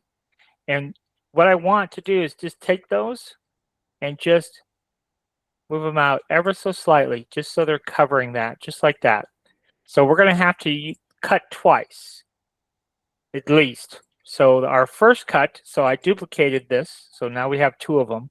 But our first cut is going to be the black cover itself. So Control minus, and we should see nothing happened. So that's not good. Let's see what's going on here first. Aha, we have a group. We cannot have a group and have things go well for us. So kind of forgot that. Okay, so now what we're going to do is take those and combine those as one. And then we're going to take the rest of these. So what's it? And combine those as one. So now, what's going on here?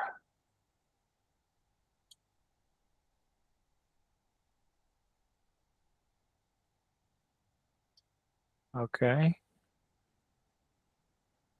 What's this? All right.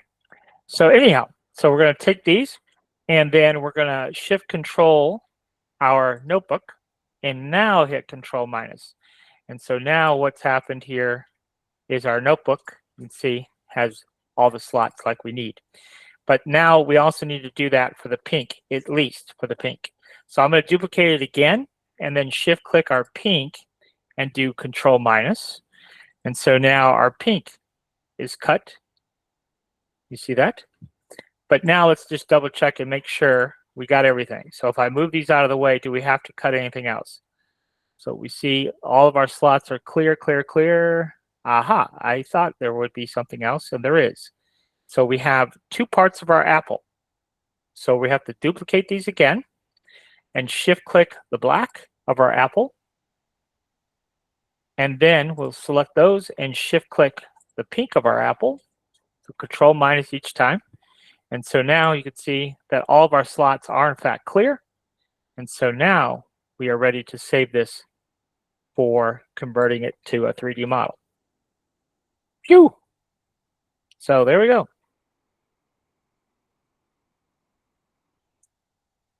So now, and it doesn't matter that we have two different pinks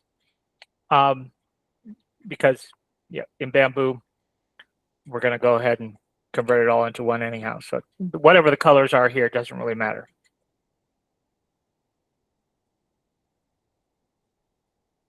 Now the easy part. This is why I say to start in Bamboo, because Bamboo is the easier part. We can create models from proper SVGs. We can't just stick any old SVG in it. But if we have it all set right, creating the 3D model here in Bamboo, that's the easy part. So let's go, especially this particular one. This one will even be easier, probably even easier than the Gucci one, believe it or not. So let's see. Let's find our SVG here. There's our SVG in all its glory. Now we can go through and name all of these, or we can just begin. So I think I'm just going to begin and we'll figure it out as we go. We do need some certain colors, so we're going to need black, and we're going to need white. So let's put white in there, and then we are going to need pink. So let's go to more colors and let's choose one of these pinks. What else are we going to need? Is that it? I think that's it. I think that's all we need. Two pinks, right? No, we're going to do it all in one. Okay. I mean, you could do it in two, but So the back cover is black, and the back cover is 2 millimeters thick. And the back cover needs to sit on our build plate. So we're going to go to our move tool and set the back cover Z height to 1. Okay, so now that is sitting on our build plate. Now the next piece of the puzzle is pink. So that's 3. And that's kind of our backdrop. So let's make it 2 as well. And let's set that on the build plate. So we're going to move 1 mil off the build plate. So now we've got something that looks like that. Okay. So that could be interesting covered just like it is. Okay, so now let's go ahead and let's take everything else. So we're going to take everything else. So select that first one, come all the way down to the bottom, shift select the bottom. That will select everything in between. And let's set everything to 2. I didn't mean color 2. I meant thickness number 2. So we're going to make it 2 millimeters thick. And we're going to set the Z height for everything all the way across the board to 1. Not 1, but 1, let's see, 2? Yes, we're going to make it 2. 2 millimeters. Okay, so that is what we've got going on so far. Now, let's go ahead and color everything, and then hopefully this will all kind of make more sense. So I think this should be pink. Possibly. I really don't know. What is that little piece there? Oh, that's the piece of our pencil. Let's go ahead and make that pink. Now those are all black, so we're going to leave those alone. That is white. And then that is pink. That's her skirt and her bow and all that. What are those? Those are her eyes. Yes, those are her eyes. Maybe we should just mark that as eyes.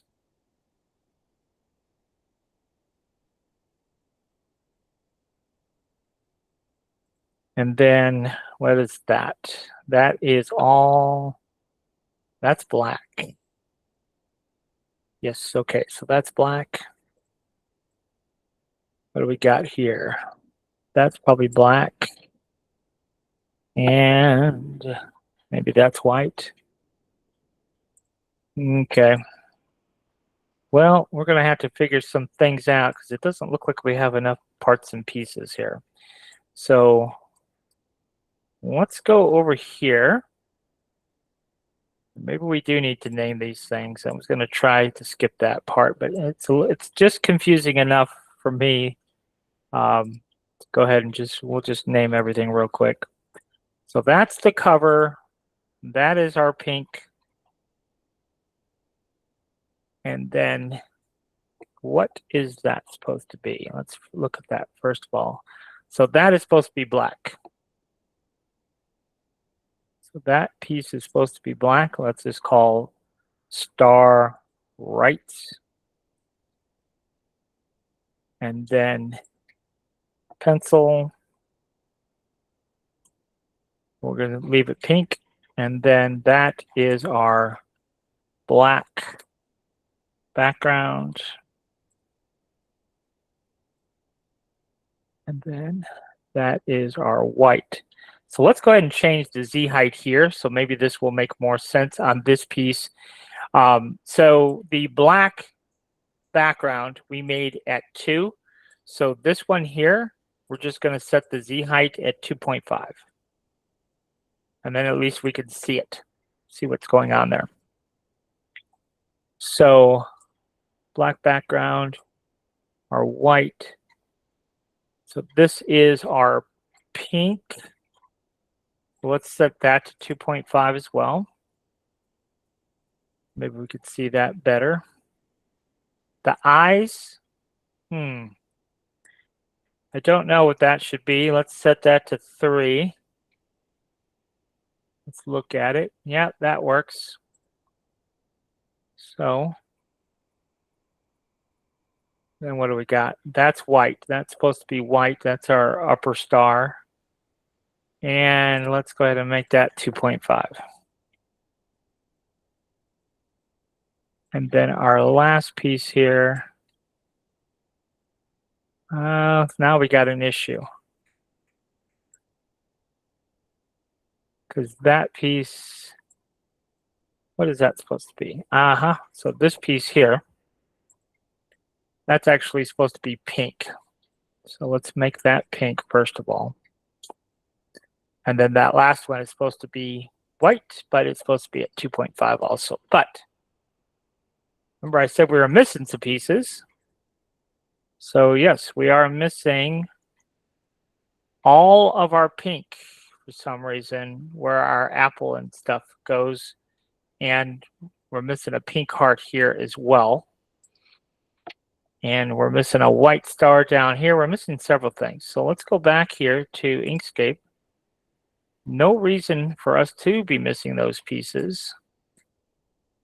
So where are they? So is it just one piece that we're missing?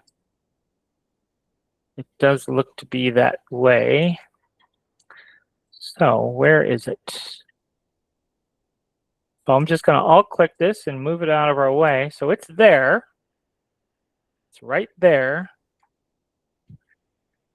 So it's this piece, School 8. So we'll just back up. So it's this piece right here, School 8. So that is supposed to be pink and 2.5. Phew. I guess we got there. Now, if we look a little bit closer here, the white and the pink are the black and the pink here. Those are on the same plane. So those are causing us a little bit of a problem just seeing what's going on. But you could see all of that is proud, the 1 millimeter. So I think this all looks good. So let's go ahead and slice it. I didn't think that was too bad.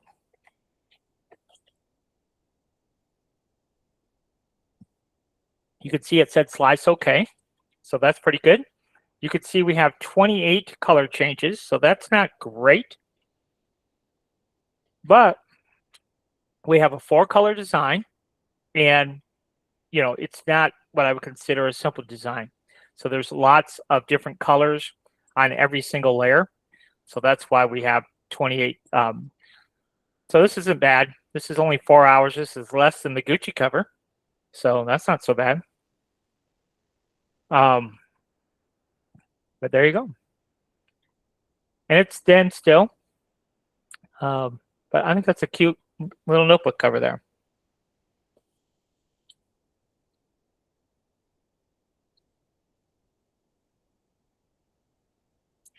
There is an option on these I have seen where they cut a little rectangular slit right here and one down here, just a little rectangle.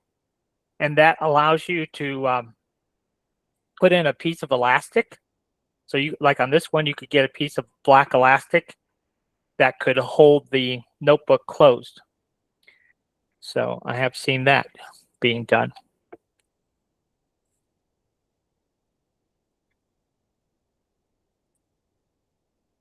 So let's go ahead and save her. All of our hard work. So you'll have that cover ready to go for you. So do we want to take the time? What time is it? 8 o'clock. We've been at it for 2 hours. Do you want to do the LV one? If you want to do the LV one, we'll go ahead and knock that one out. Maybe that one won't be so complicated. Speak now or forever hold your peace.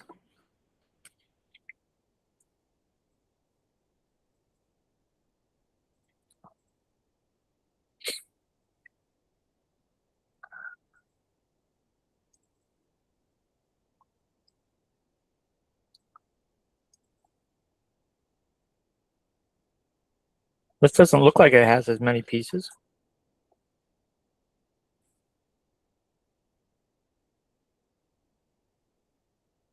Do you want to do that one or you want to do this one? You do either one of these. The Hello Kitty. The second one, since we did a Hello Kitty already. All right, I'll compromise. We'll do the second one, but then I'll do this one off screen and I'll do a separate like recording and I'll post it to YouTube tomorrow. So you'll get the That best of sounds both good. worlds. But then I'll post both of the designs to the class. The reason I selected the second one, because it's easier. It doesn't have as many moving pieces. So that's probably the one we should have done first to begin with. But you know, these complicated ones, now at least you know what I go through to make them. It's not just a quick, bam, bam thing, certain ones. All right, so let's go ahead and go into chat with this one. We'll close that out. I'd like you to convert this design to a black and white design for 3D printing.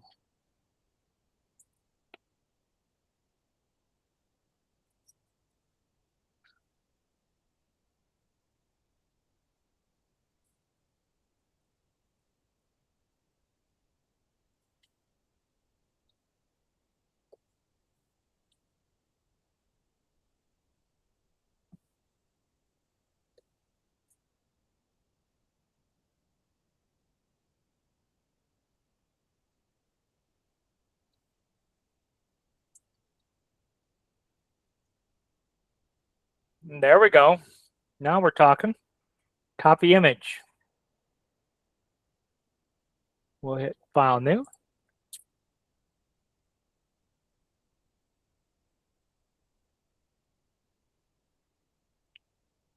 We are going to right-click and paste. We are going to apply.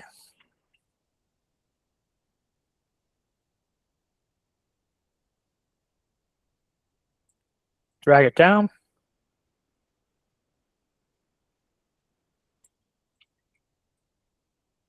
And then this one, we are going to do a couple of things here. So we're going to go to Path and Break Apart. And then we're going to take this and we're going to, let's see, how are we going to do this? How do I want to do this? Let's go ahead. Got to think this one through just for a second. Let's duplicate it. So Control D. Let's give it a different color. Let's go to Object, lower to the bottom. And then we'll take the black one and we'll lower it to the bottom as well. Maybe. No. Let's not do that. Let's take the bottom one and turn off the visibility. Let's go to outline mode. And I want to take this right here. And I want to turn it off. Okay.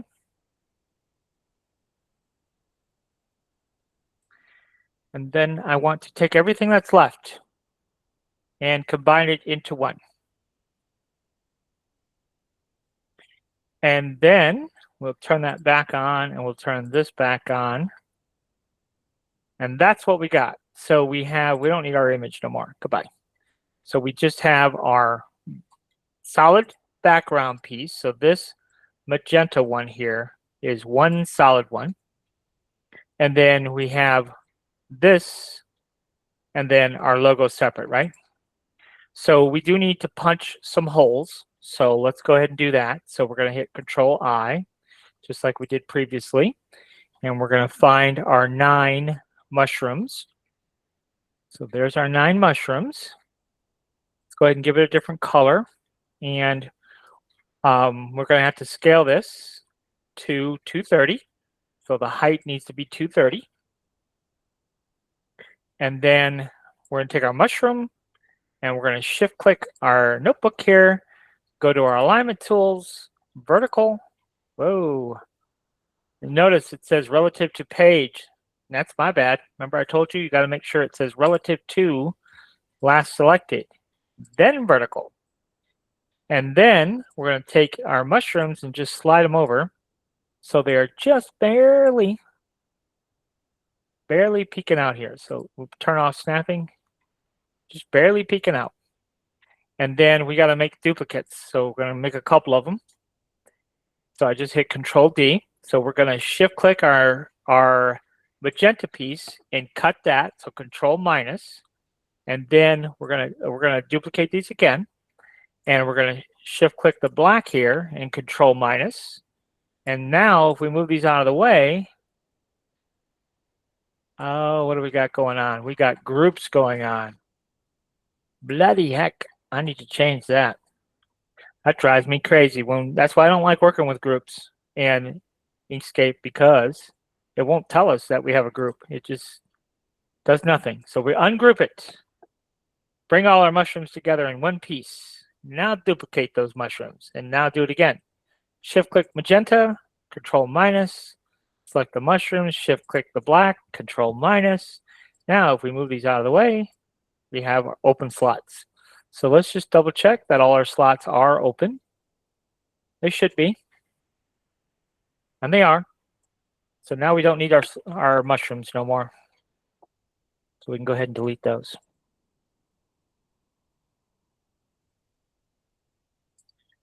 Okay, so now all that's taken care of. So now we have all of our parts for our notebook cover, which is our magenta background, our black pieces, and then our logo. Okay. So we're going to go ahead and save this to the desktop. Call it the LV class cover. Kevin, I'm gonna ask you this before you say that. Could Huh? you turn that into a badge reel? Because could you make that a badge reel? I guess so. Okay, I was asking since I've seen all these sets. So instead of duplicate or making something separate, could you use that design? I guess is my question. Technically, yes. Okay. That's what A badge reel is a lot smaller, but I mean, you could do it. I don't know how big a badge reel is, but for example, you could take this, just to give you an example. Let's duplicate this. And so we'll move this over here, and then we'll just, we'll make a circle. So we'll make a circle like so. And then we'll make another circle. And we'll scale it down a little bit. Let's give it a different color. Okay, so we've got that. So now we're going to take this circle. So just to recap, we have this circle and this circle. Those are the only two circles we have right now. So we're going to duplicate this circle again. And let's see here. What do we want to do here? We want to take smaller. There we go. So we'll take this circle, and we'll hit Control minus. Now we're going to go with, let's make it a different color here. So now we have this ring and this circle. Okay. So we're getting close here. And then we're going to take this logo and we're going to go Object, Raise to Top. And then we'll center this up. So we'll go to our alignment tools, center this up like so. Okay. So now maybe we'll make this just a little bit smaller. So we'll just shrink it down here a little bit. Okay, now I don't know exactly what size a badge reel is, but I think they're like, I don't know. I want to say like 40 or 50. I really don't know. But let's just make this 40, for example. And we'll just turn this off. We'll do a little bonus model. So we'll turn this off for a second. And so the only thing that we have open here is this will be the plate of our badge rail. Now, in real life, we'll have to resize this plate to whatever size we actually need. But for now, we'll just use this. So we'll hit File, Save As, and we'll save to the desktop. And so instead of class cover, this is going to be badge rail. Jules says, "Do we can we do it with a cat opener?" LV real cover. And sure, I'll make it a tab opener too, as long as we're here. We have all the pieces for our tab opener, so I'll just make one quick. So let's go into Bamboo, because there may be other people who want to see this too. So let's go ahead and do it. Let's make it. We're gonna start off with our tab opener. Okay, so we're gonna go ahead and hit Control. Yeah, we're gonna open that up, and we are gonna look for. We're on our desktop here. No, I don't know what that is. There we go. Now we're cooking. So this is our LV class.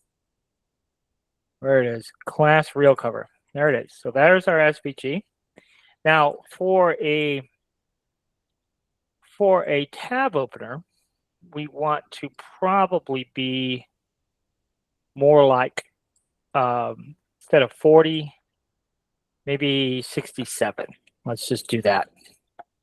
So we'll do 67 by 67 here. 67 equates to 2.5 inches, in case you were wondering. So what we're going to do here, this first piece, we're going to make 6 mil thick. And it has to be 6 mil. Can't be less than 6 mil. It has to be 6 mil. And then you can kind of see our outline circle. We are just, what do we want to do there? Do we want it? Okay, we'll make it a different color. What the heck? And we'll leave it, so instead of 6, we'll make it 8. So on the build plate, it should be at 4. And then our LV logo here, we'll make it 2. And that should be sitting on top of 6. So that should be at 7. So this will be 2 millimeters. And then this will be at 7. And then our real cover back plate needs to be put back at 3. Because 3 is half of 6. Okay. So that's what it looks like now. You can see here this outline doesn't really look right. But this will go ahead and make it black as well, or whatever color you ultimately decide to print. But if I slice this, you'll see all that stuff kind of go away. And then that's what it looks like on the bottom. But to make it a tab opener, we need to do 2 things. We need to open up our tab opener piece. So we'll hit Control I. Now this file is on our free Patreon. All we have to do is type in can opener, and there it is. So this is the piece that you would get. And then all we're going to do is slide it down a little bit. And I want to slide this down until it's just, see how it's just barely coming out there? So if I move this, see how it's just barely coming out. That's all we need, okay? Now, what we need to do is we need to take this piece that's kind of the ghosted piece, and we need to combine it to this. And so this is how we do it. We take this assembly, which is our can opener assembly, and then we control click our real cover assembly and right click and merge. Now this can opener assembly, this cube that we do not need, so we're going to delete it. Now you can see we don't actually have a hole cut in here, But when we slice it, that's when the hole is added. So when we slice it, you'll see that now we do have the hole. Now it's telling us that we have a floating cantilever. That's what it's telling us, because we have this hole, in that piece. So we can fix that. But now what we have to do is we have to add the keychain part of the tab opener. So Control I, and then on the desktop here, again, on the Patreon, we have this file, which is just called key tag. So there's the key tag. We'll import the geometry, and we'll move it up. And what we're going to do is we're going to move it up just enough so this is going to hang out just far enough to accept our jumper ring for our keychain hardware. We don't need it out any farther than that. So this ring here, we're going to go ahead and change the color to black. So there you go. Okay, so that's what that looks like.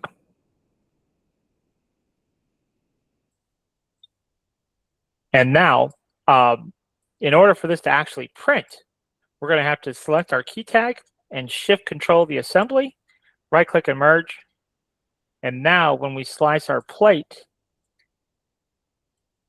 you can see the only warning that we're getting is a floating cantilever. So I have some custom print profiles set up. When we go to our global tab, it's specifically for can openers. So you see that right there? It says 0.2 millimeter layer height can opener. And when I select that, and now when I slice, you'll see we get a slice OK, and then we have some supports here that are supporting that floating cantilever it was trying to warn us about. So now that's complete.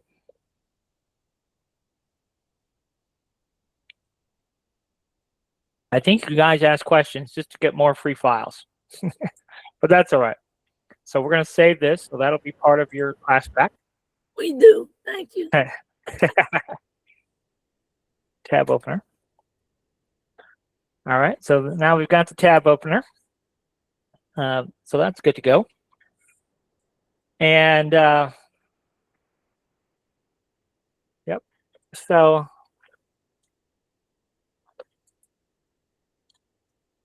what else do yeah, so we still got to do our notebook cover. We ain't done that yet.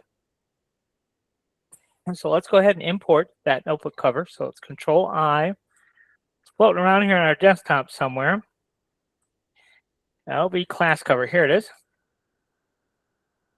So there is our LB class cover again.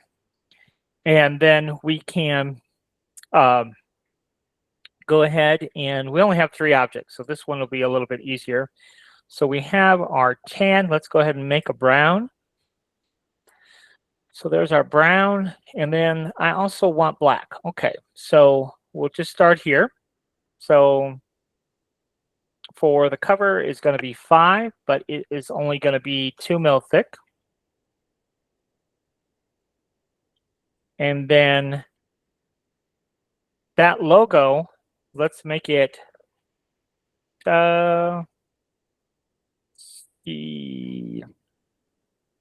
let's go ahead and make it 3. We'll try 3. And then the main logo, we're only going to do 2. And how do I want to do this? Let me think here. Okay, I changed my mind. We want that to be 3. Don't we? Yep, let's do 3.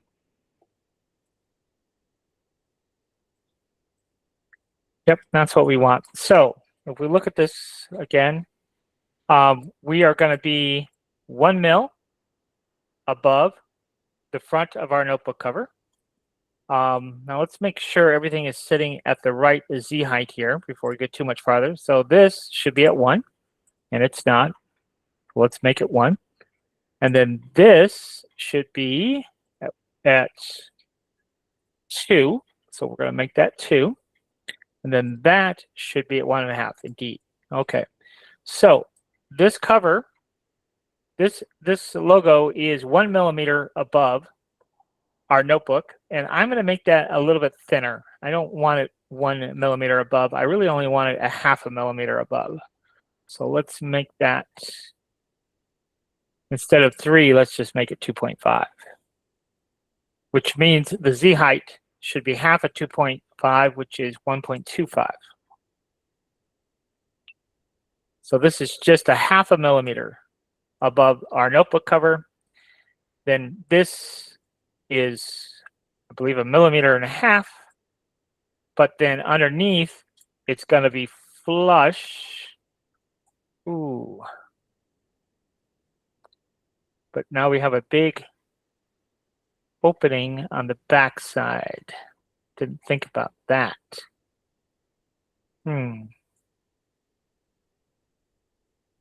Oh. So what do we want to do here? Okay. What we're going to do to get rid of that. So we've got a couple things here. You see how this is white all the way around? I want to keep that, but I want the backside because of this. I don't want my logo showing, because then my logo would be backwards on the backside, right? Can we be sneaky? Let's do it. Let's try doing it. So now we get to learn something new in the process. So let's do it. Let's go ahead and copy this and paste it over here. And we're going to delete everything but our logo. So we're going to just alt-click the cover. We're going to alt-click that, and we're going to flip this over, $1.80, so 180 in the Y. And then we're also going to have to change its thickness to maybe point. Let's see. Let's make it 1. Let's just make it 1. And then, so therefore, the Z height here should be 0.5, which it is. Okay, perfect. So let's go ahead and just slide it over here, like so. And we'll just call it good right there. That should work. So now, let's go ahead and slide it. Oh, you know what? I didn't think about this. But when we flip this over, this logo is going to be backwards. So let's just slice it and see what it looks like. I didn't really think about that.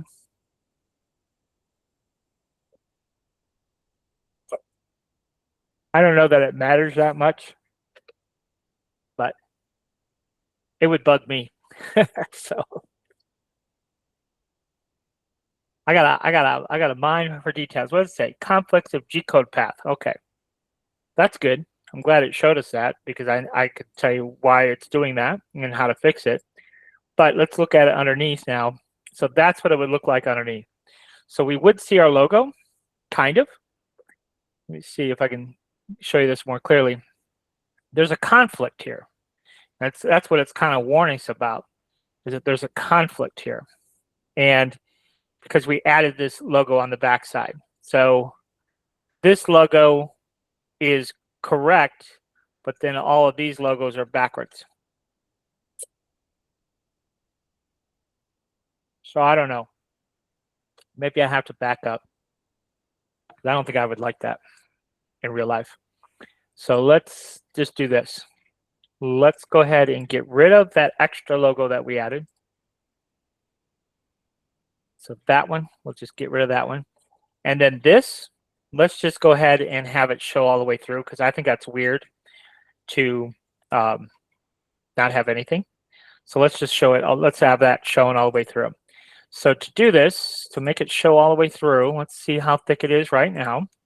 It's at 3. So let's go ahead and make it 3.5 thick, but then we'll change the Z height value. Let's make it 4.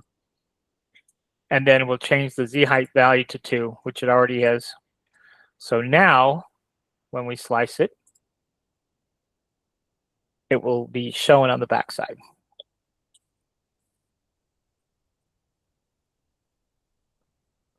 We won't have any more conflicts or anything like that. So it should say slice OK.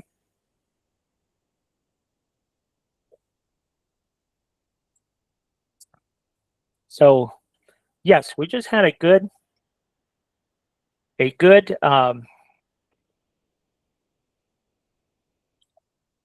says or print separately and glue it. That is an idea too. But so now you see the logo on the backside there. So not a big deal when you open it to see the backside, but I like it. Now, what I was thinking about doing is making a piece that, if we go back to our artwork here, let's see, where's that at? It's here, but we'll turn these pieces back on. But just adding a rectangle here and Inkscape, something like this.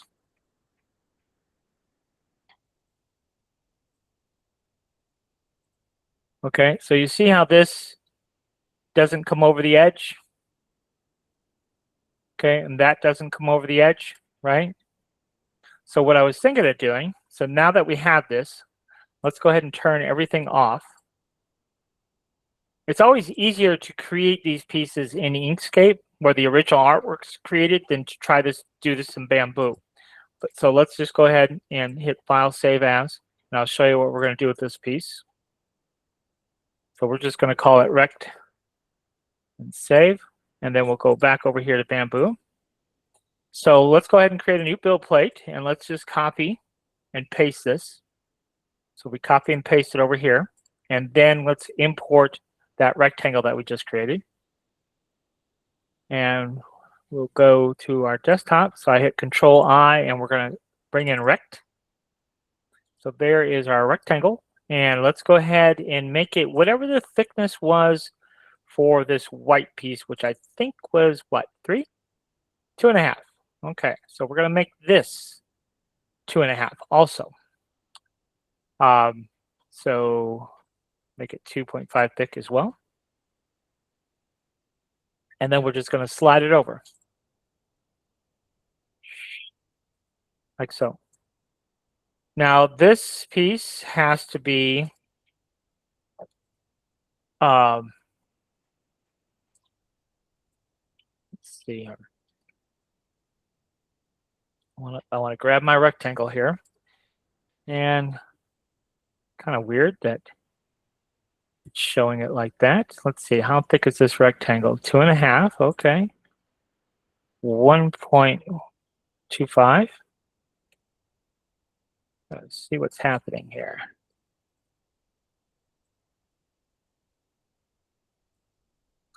I think I'm just going to delete that. I think I may have had this cover selected when I imported my rectangle. I'm not sure why. Something weird was happening there that shouldn't have been happening. So I think that may have been it though. Could be wrong, but let's set that to 2.5. And then when I go to my move tool, it's doing the same thing. That is really strange. That it's not letting me set the Z height for that piece, and I don't understand why. Can you move it to another plate and then do it and move it back? See, it seems like it's a little bit thicker also than my outline. So my outline's 2.5 and the rectangle is 2.5. The only other thing that I could think of that might be causing an issue, let's just see once and see if that's what it is. First of all, there's only one piece. This is a rectangle and not a path. So let's just see if that matters. So path, object to path, and resave it. And now let's just see what Bamboo does. I've never really noticed that issue before, but it could be a potential problem. So now let's go to the move tool. Ta-da! We have our Z height. That could have been it. It may forever be a mystery, but I bet that's what it was. So devil's in the details. So then this, you see now it's the same thickness and everything. So I'm pretty sure that's what the problem was. Now, why did I do all this? Well, what I wanted to do, and I don't know if I'm super happy with it, but I just wanted to leave a section there. I'm going to go ahead and slice the plate. I wanted to leave a section there that if we wanted to like personalize it, or like put math class or somebody's name or whatever, then we could. But if I was going to do this for real like this and have a personalized space there where we could personalize it, then I would just center this logo. I'd kind of more pre-plan more so that logo was centered. And then we'd have that to add some more text or whatever. Kevin, let me ask you this. I know I'm gonna get in trouble for saying this, but for sororities and fraternities, I guess, I'm in a military sorority, so I use mine to keep from getting in legal trouble. Would you do it the same way because of the Greek letters if you wanted a repeated pattern? Or okay, let me. Yeah, I was going to show you this on Thursday, and we'll dive more into this on Thursday. But I will show you my secret, one of my secrets. So let's just start a new chat. Let's just say I want to create a Delta inspired notebook cover. Okay. So what we would do is we can ask chat to create something for us. And what's interesting is if we use the word inspired, then chat likes the word inspired. So it will give us mostly exactly what we want.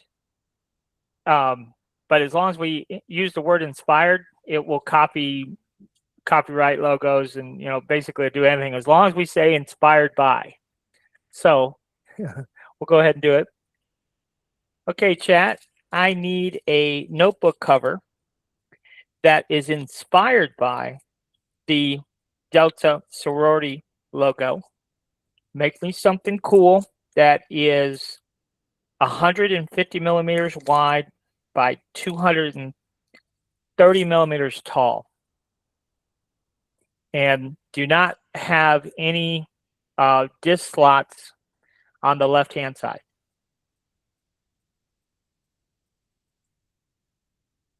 So, and what is really interesting about chat, and you guys probably know this if you're using chat, the more notebook covers you do, like the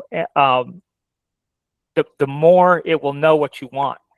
So the next time you go in, so I didn't have to be super specific, right?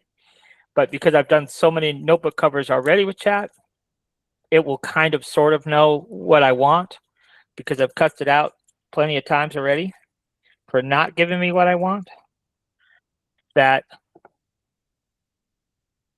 it kind of sort of gives me something, right? Now, this is not usable. And chat knows better than this. Okay. But, and of course, if you're deltas, I know you don't use the elephant with your letters. Okay. I know that. It's not me. It's chat. It's chat doing it. It's not me. So, but it is kind of a cool little cover, except for the elephant, right? So we know we can't use the elephant with the Greek letters. So let's tell chat. We're going to scold it a little bit here. All right, chat. I'm not going to fight with you on this one. The layout's okay, but you know better than to put the elephant with the sorority letters. So we got to ditch the elephant. And this is not suitable for 3D printing, and I think you know that. So we need to simplify this, get rid of the little border around the Greek lettering and the shield and all of the text, that little bitty, I don't know what that border is. Get rid of all that and just simplify this for 3D printing. So there you go. So now it should give us closer to what we're looking for.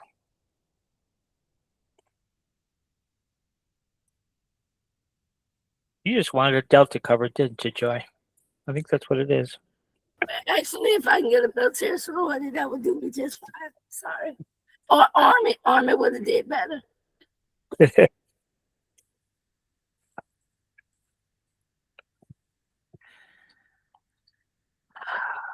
Okay. That's better than what we had. All right. It's not exactly what we want because we actually want the Delta shield. Okay. So we'll go back in and tell it to give us the real Delta shield in the middle. So, so sometimes you just got to work with it a little bit. All right. This is better. We're on the right track. But here's what I need you to do. I need you to delete the logo in the middle because that's not the official Delta shield. But I need the official Delta shield with a thin white border around it, but just simple flat colors, red and white Delta shield, but the real one in the middle. Should have been said inspired by and not said the real one, because it'll say no, I can't do copyright sorority style. Will it give you the colors crimson if you ask for it? If that's their color, will it give it to you? Yeah, if you even if you like, if you have the Pantone Yes. color or the RGB color, yes. Will it give it to you? Okay. Yep, you could tell it exact Pantone colors. Okay, Chad. Okay, so see, now you're doing it. Why you got to be difficult? So that's better, right? Now, what do I want to do here? We're on the right track. Let's do this. Okay, chat. Now we're cooking. So now what we need to do is we need to stagger the Greek letters in the upper right-hand corner a little bit. And then we need to make that shield in the middle, we need to make it bigger. Okay. Bigger. And then we need a thin white border around the shield when we're all said and done here. So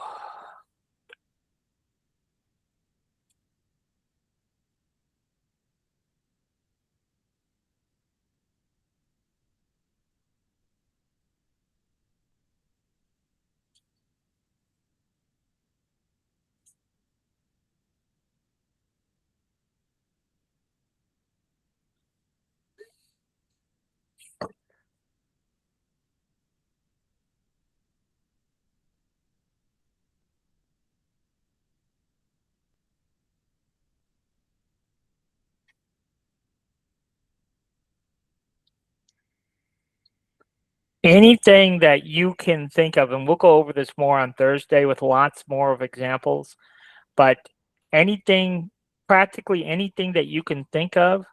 Let's see what it did here. Okay, it didn't do exactly what I wanted, but it did it good enough to get for me to modify it from here for what I really want to do with this. So I'm happy with this. So now we could just go ahead and take this image. Let's just try it. Even though I really like to go purely black and white into Inkscape, we'll try the red. Charisse, if you go, I think if you go to Patreon, or any of our YouTube videos, the link to our Patreon is there, and then you could sign up for the Patreon there for Thursday night's class. But what I was starting to say, on Thursday, I'm going to go over the prompts to show you how you could design, all kinds of different covers in ways that maybe you didn't think of, but chat will more or less bring it all together for you.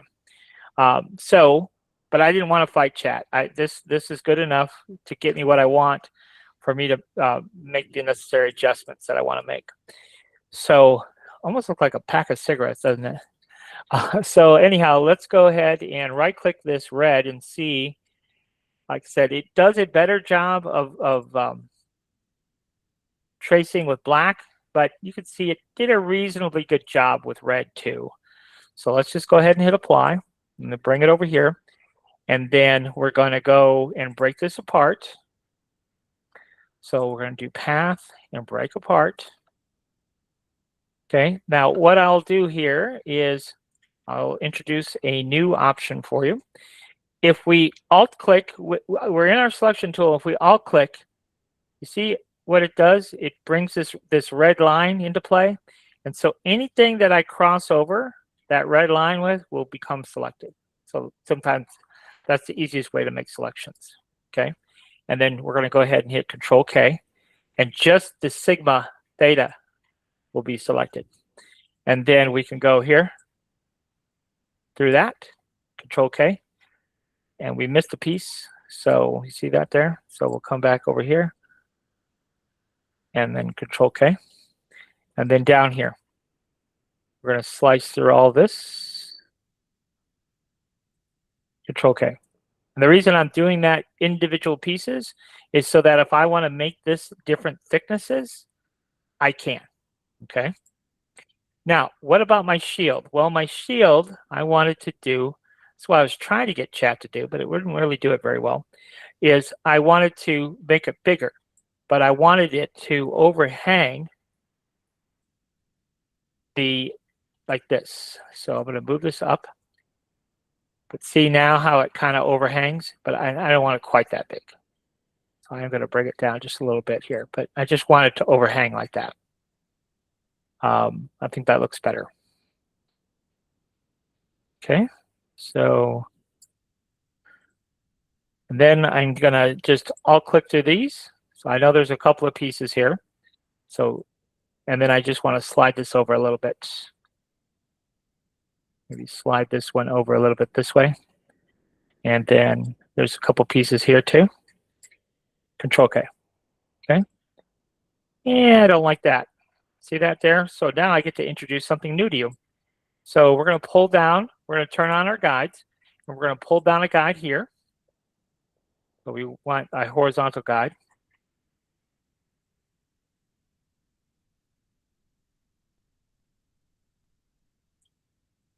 And then here we want an angled guide. So how do we do that? Well, we're going to come over here, and then we're going to shift click as we hang over a guide. And so now we have an angle. And we did that so we have a point where these two are going to meet here. So we're going to just slide that over, delete these. And there you go. See? So it does help to have some Inkscape skills. Selecting guidelines is always a pain. Just hover over it and then hit the delete key. But now that kind of squared that up. Okay, so now what are we going to do here for our logo? So this, and let's swipe through these and combine those into one. I guess we already did that. No, we didn't. So let's go ahead and select all those.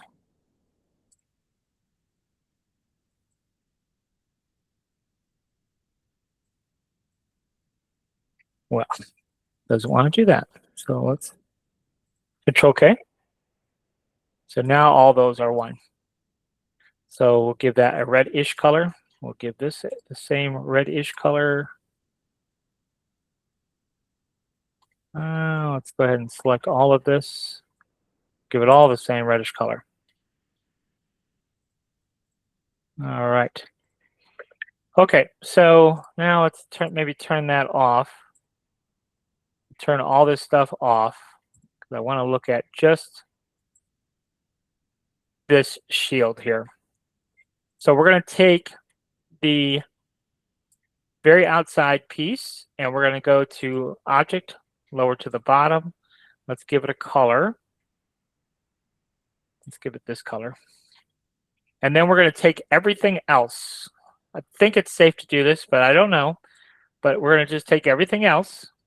And then we're going to shift click the blue. And we're going to hit Control K. Keep our fingers crossed that that's what we wanted. And I think that's what we wanted. So this is going to be reddish color. And then everything else is going to be white. And yes, that is what I wanted. Now, I am going to delete this here because I do want a thicker border. So I am going to go ahead and double click this. Let's see, that is number 192. So we're going to come back to 192. Let's give it a different color. Let's offset it. I don't know. Let's just try 1 millimeter and see what that looks like. I think we're going to have to go 2. Let's go 2. Going to take a second. So yeah, that's how much 2 is. So let's do 3.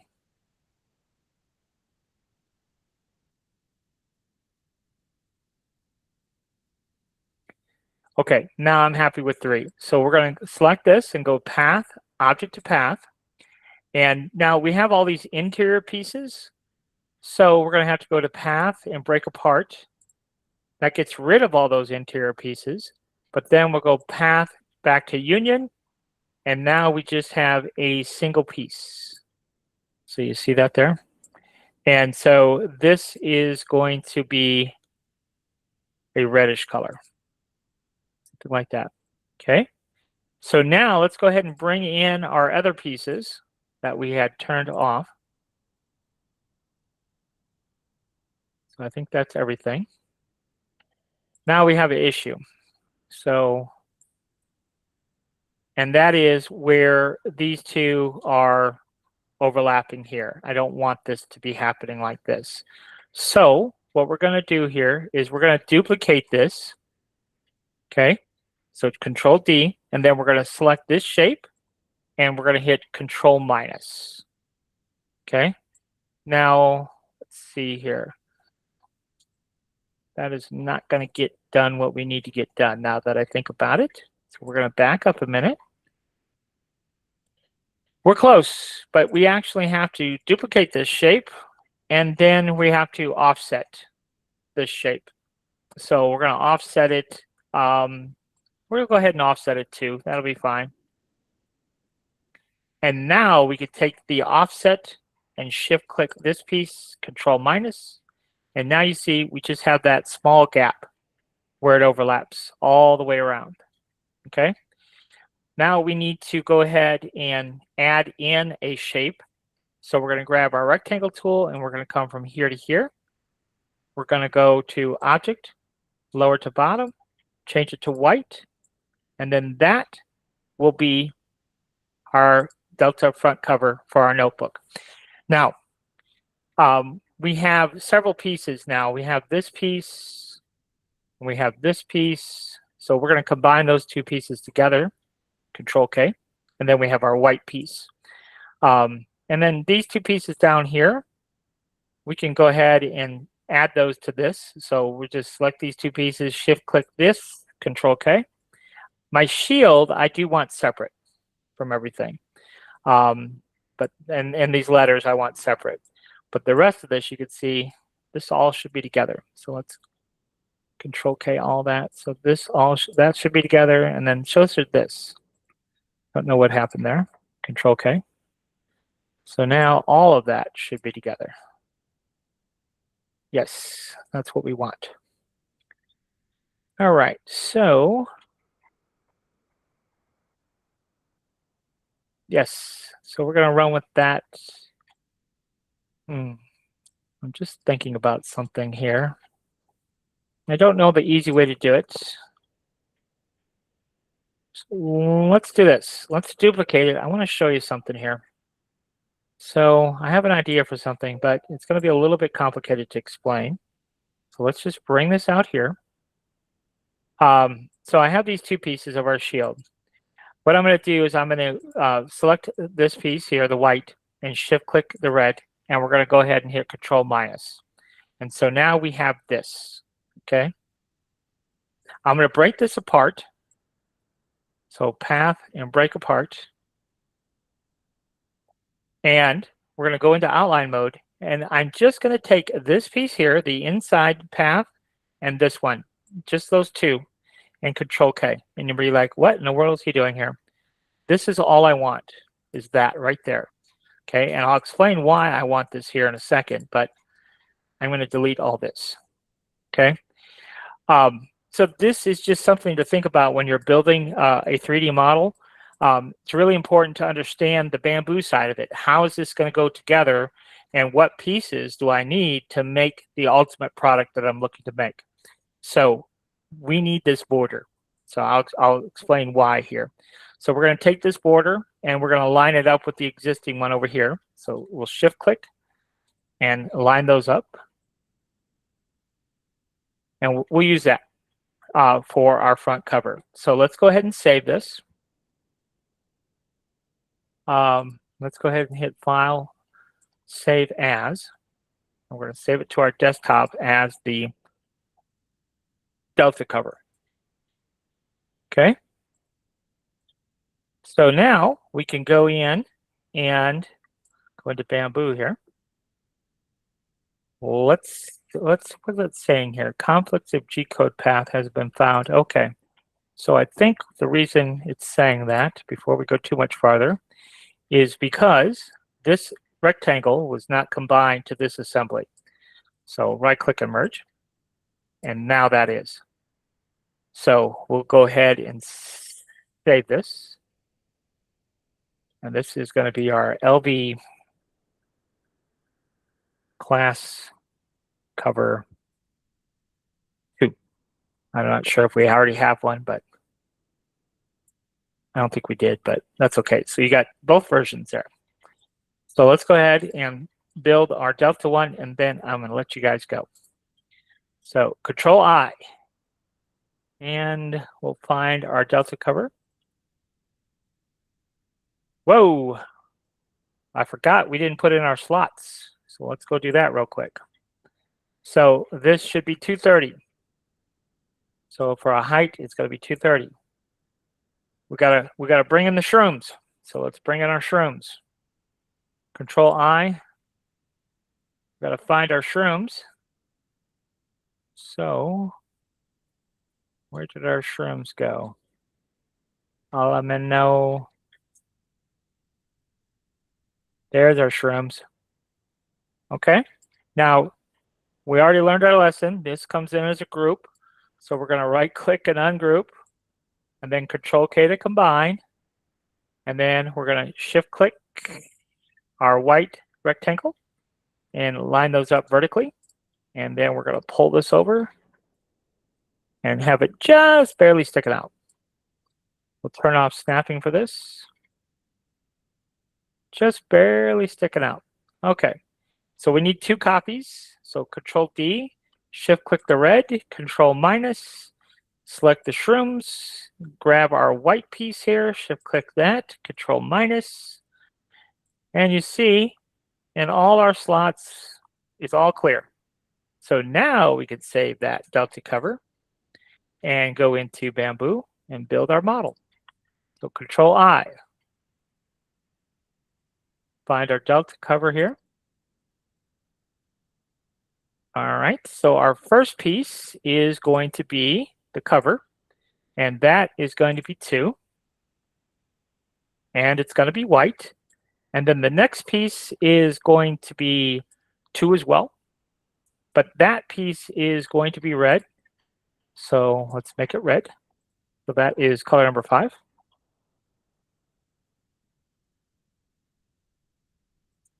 And then that is going to be red as well. So let's go ahead and make it 2 as well. And then our next piece, that's going to be 2 and red. And then our next piece, that's going to be 2 and red. And then our next piece is going to be 2 and red. And then that is going to be 2 and red.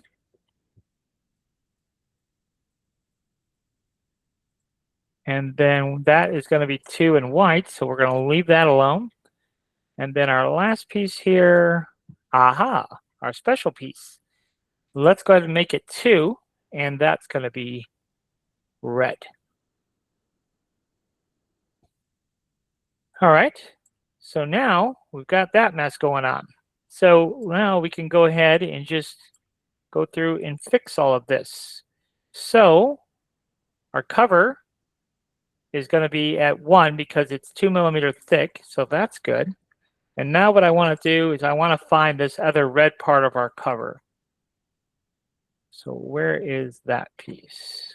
There it is. Let's just call it red cover. Okay. And then all of the Delta Sigma 1913, I want to find all of that. So where is that? Those should all be together. Yes. No. Yes. Okay. So these are 2 millimeters thick. And I think those should be at 2. Okay. So now that those are at 2, you can see they're on top of the white. This red and white, I want all on one plane, but everything else is going to be raised. So you see that's raised up just the way I want it. Now this text up here, that also should be setting at 2. And then it's raised up just like this part is. Okay. I say on this red, let me do this on the red. Let me find that piece. I might change my mind. Let's find that piece. There it is. Let's make that 2.5. But it should be sitting on the build plate, so that's 1.25, and it is. So all of this red is just a 0.5 millimeter thicker than our white, and I think that ultimately will look pretty good. So let's see here. There's our shield. Our shield is going to be 2 millimeters thick, which it is, and we're going to set it at 2. And then what else? There's our cover, our logo. Now it's 2. Let's set it for our Z height. Let's set it at let's do 2.5. So let's see if we could see this a little bit better here. So you see where this is sitting, and then this is sitting, right? Now remember that little extra piece that we made, the little ring? We did that for a very special purpose. So down here is our ring, and let's go ahead and set that. That's 2 mil thick, and let's set that at 3. And you'll see what that ring will do now. The only purpose of that ring was this. See that 1 millimeter difference there? So instead of just like it stepping down, we just wanted that to be recessed. And so that's why we created that ring, just because I thought it would look better. So if we took this away, if I just delete it here, you can kind of see the difference. So see how it steps down now? But I thought it would look better if it was recessed. So that's why I created that little ring, to give that a recess. But otherwise, that's it. Now, what's going to happen here, when we flip this open, we're going to see this kind of weird back, the way we've got it set up. And I don't like that, okay? I don't like the fact that we've got this weird cutout. So we're going to fix that. So how are we going to fix that? Well, the way we're going to fix that is we're going to take our white piece here and we're going to duplicate it. And we're going to go ahead and make this, make that white piece 1 millimeter thick. Okay. And then what we're going to do is we're going to take everything but that duplicate piece that we just created. So let's select everything. Let's see where that duplicate is actually. So there's that one. Did we duplicate it? We didn't. I meant to. So we're going to hit Control C, Control V.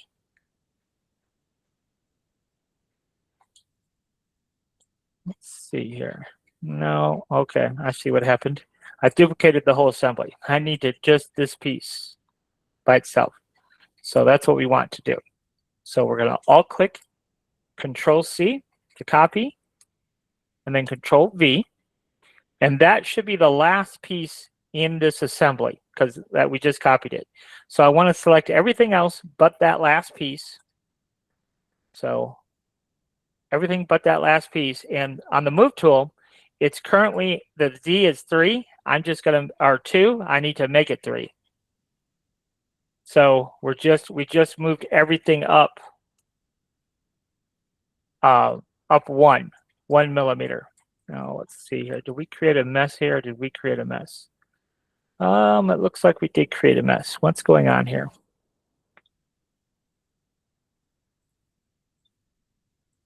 Got something strange going on. Aha, I see what we've got going on. It's this piece. This piece is 3 millimeters and this piece is 2, but we did not have that on the build plate. So let me verify that this is correct. So this, what is this? 2.5? Is that what that is? Yes. So this was not on the build plate correctly. So let's just go ahead and move this up. Devil's in the details.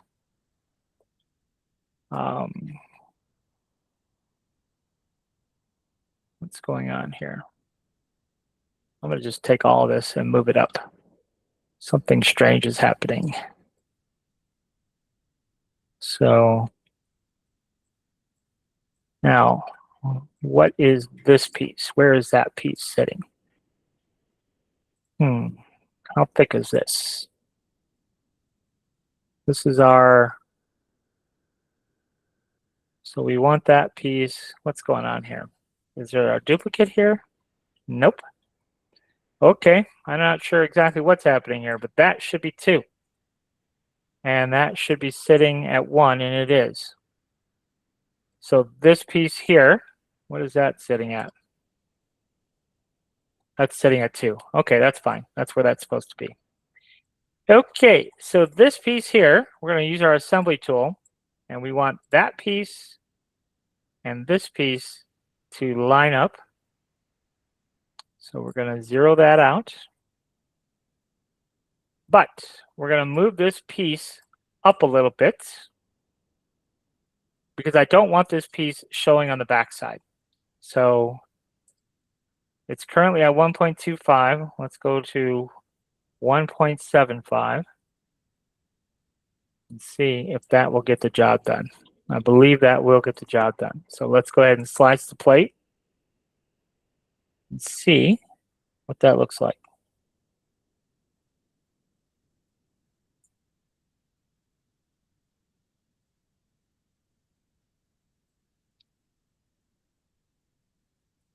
All right, so let's take a look here and see if we've got all of our issues resolved. We do have a solid white back, so we're happy with that. That's what our aim was.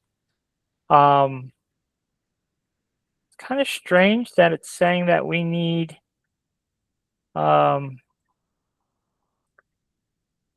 supports over here. It shouldn't be requiring supports, so let's see. Kevin, is it because it looked like it's over the white? That's what I'm wondering, if I didn't nudge it a little bit. Yeah, see there? I did nudge it a little bit. So Yeah, it is over. So what we'll do is we'll take that red piece and this white piece and right click and align and distribute. And let's see here. Another way we can do it is go to our move tool. You see that's 128.06. In the X position, it should be at 128. So this red should be at 128 also. And it is perfectly centered. Did we fix it? I guess we did. No? Did we? Not exactly. All right. No, it's still over. This is not perfectly centered, so let's do that. So strange. So now let's look at this and see how big this is. 147, so that's not exactly the size it was supposed to be. This is supposed to be 150 by 230. And so that red is supposed to be 150 by 230.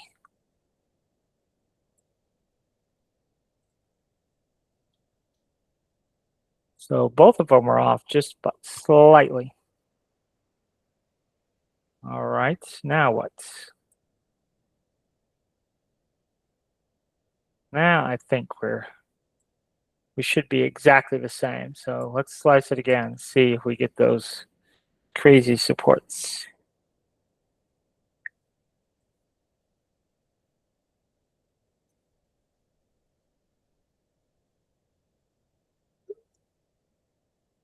Okay, so you see it says slice okay. Our supports are no longer there. And so there is our finished delta cover. And then we have a solid white back. That's what we wanted.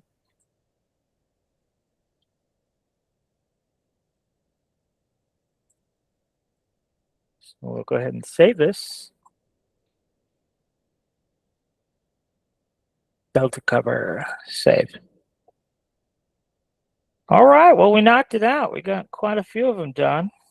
I will finish those other ones that I had already prepared. So, yeah. So on Thursday, we are going to be showing you the quilted covers, how to do the quilted covers in a very unexpected but very easy way. I'm going to show you one of my very, very handy tricks.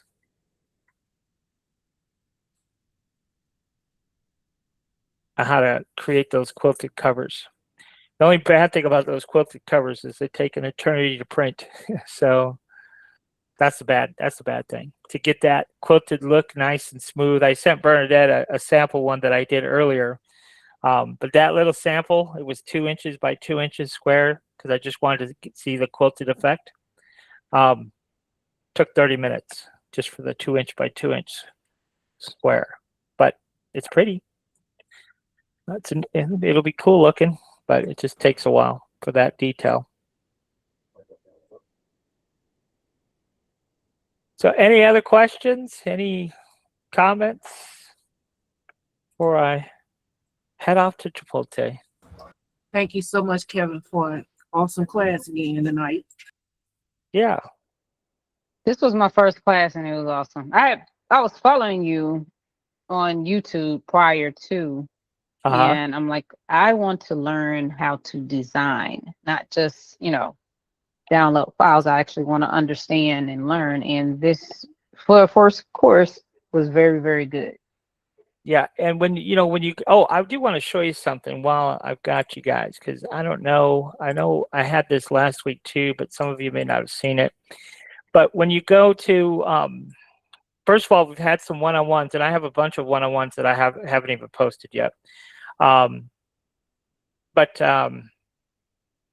So we had some good one-on-ones, but I wanted to show you this playlist for those of you who may be new.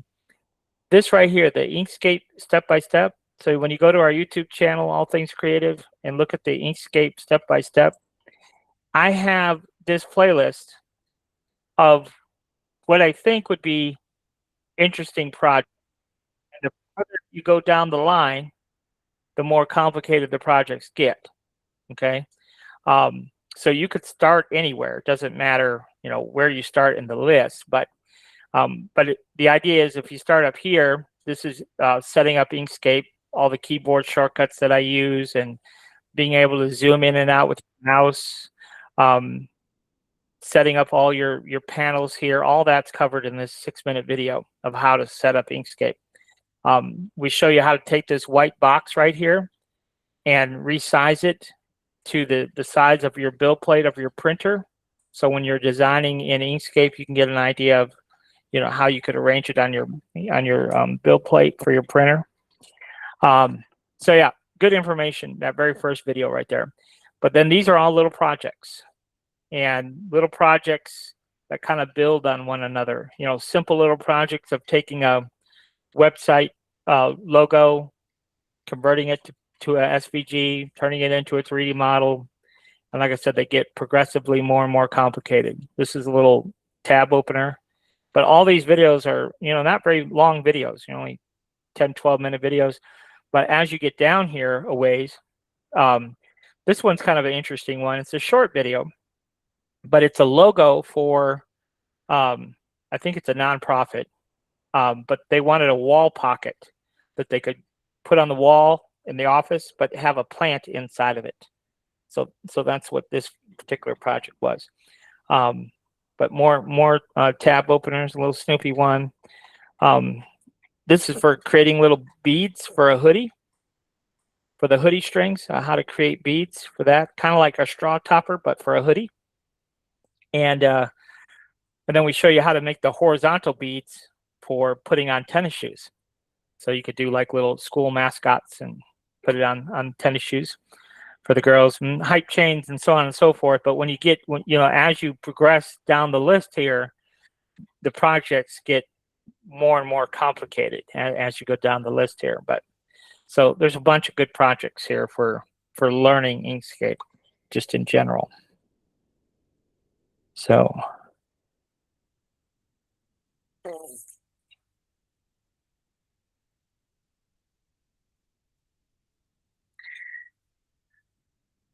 yeah, so anyhow, on Thursday, we're going to show you how to do the quilted covers for the notebooks, and then I don't know, I'll have some other projects figured out by Thursday as well.